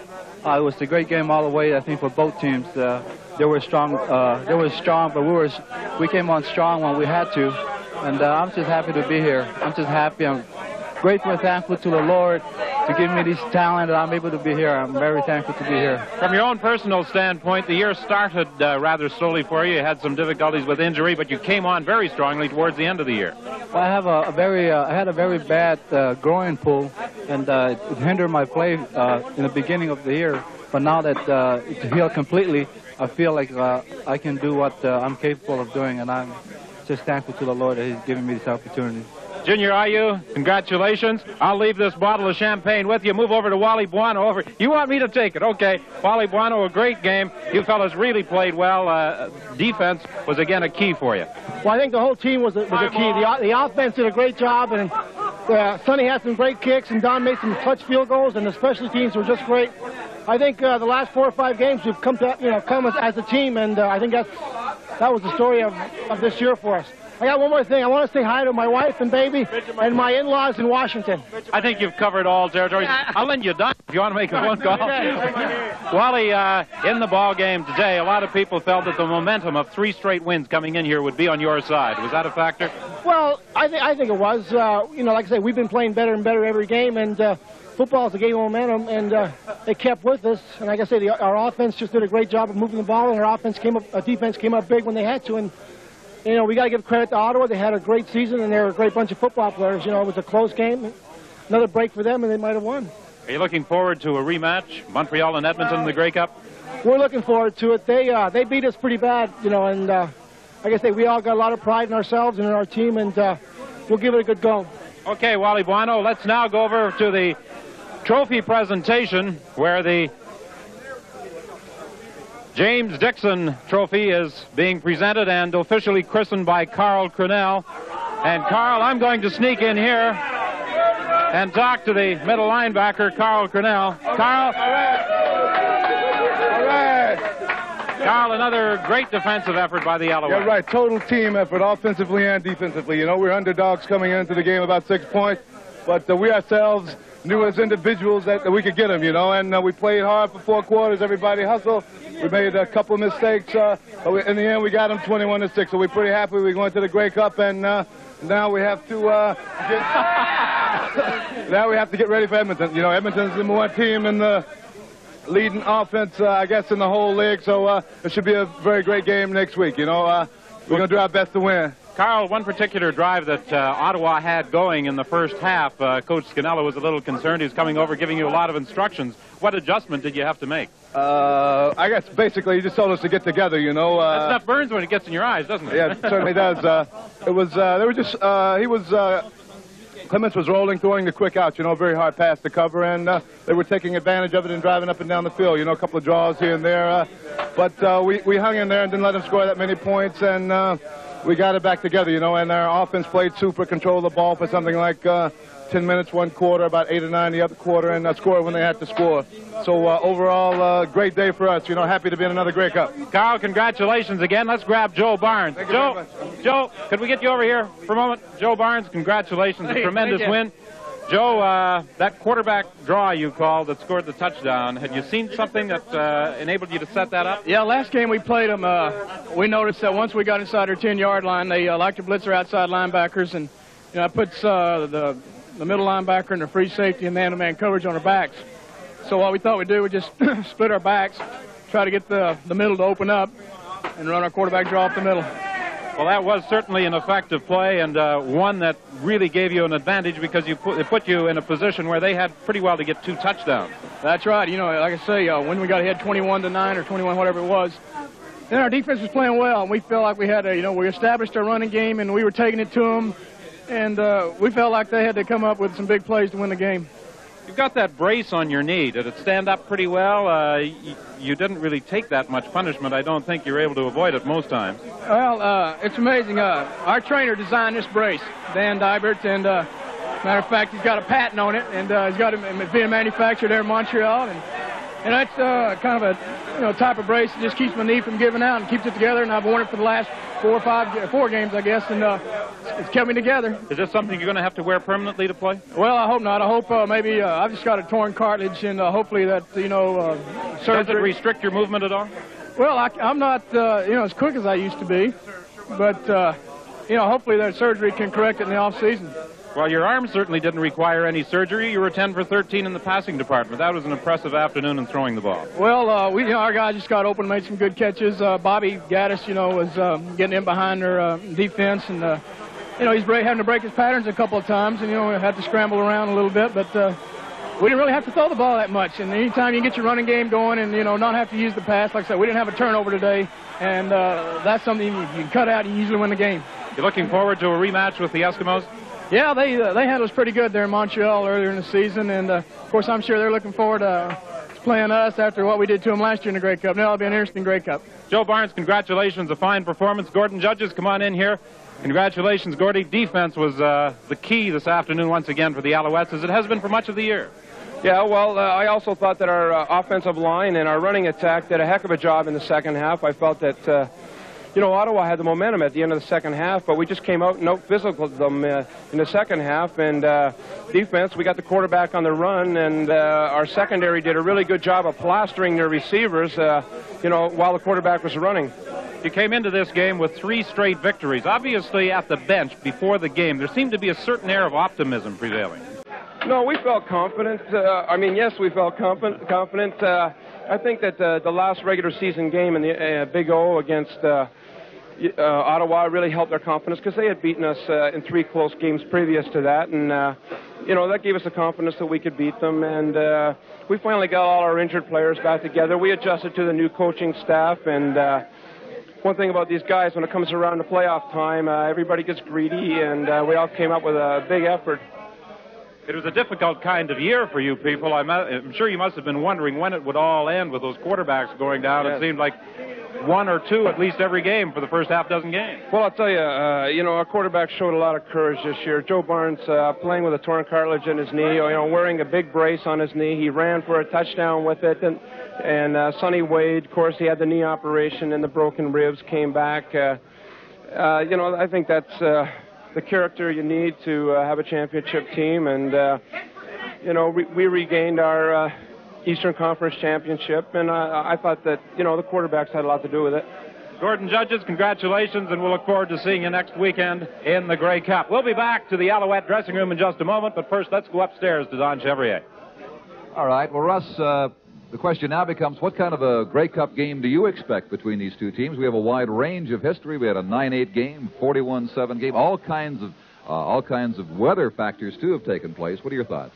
Well, I think it's difficult to speculate right now what type of game we'll have, depending on injuries from both sides once we've got over today's game and the thrill of winning. But I would think after seeing Montreal today, they're probably going to go in with the same type of game plan. They're going to control the ball, try not to make mistakes. And it was interesting to hear Joe Barnes say, very importantly, we didn't have a turnover. And I think when you get in sudden death football games like today and like next Sunday, that wins football games for you. So I would look to Montreal to do what they did today. Throw as little as they have to. And as long as they can stay close or get ahead, then they're not going to have to throw the ball as happened today.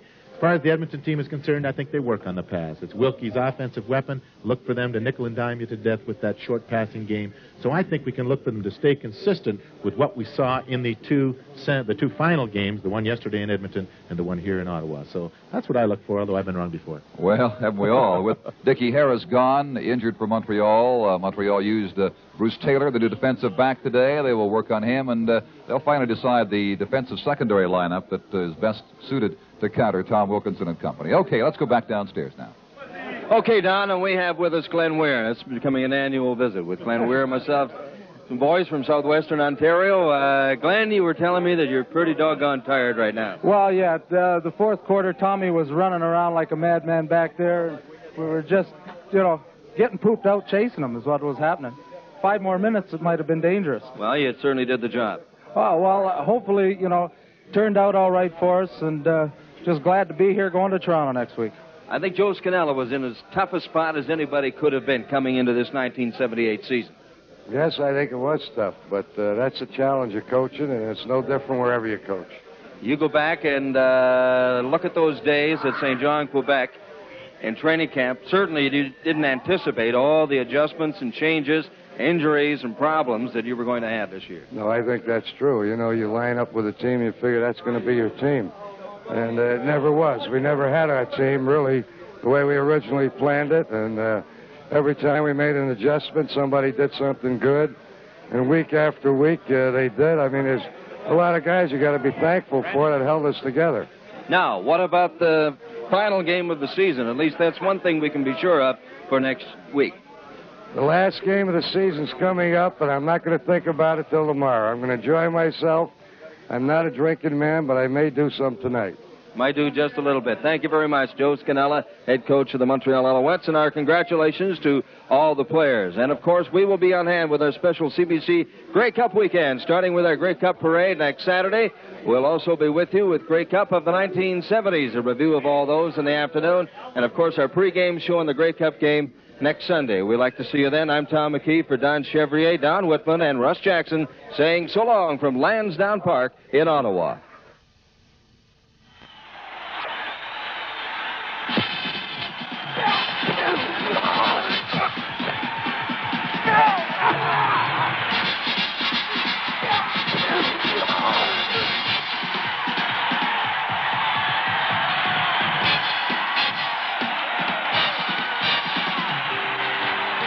Canadian Professional Football on CBC. Brought to you by Canadian Pacific.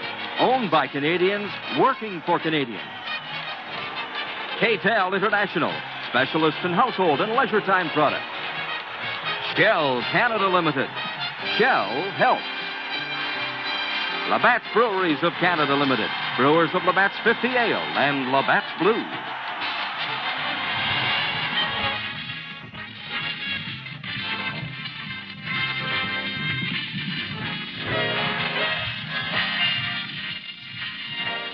Finally, the names of many of the people who helped produce CFL football on CBC from Eastern Canada this year.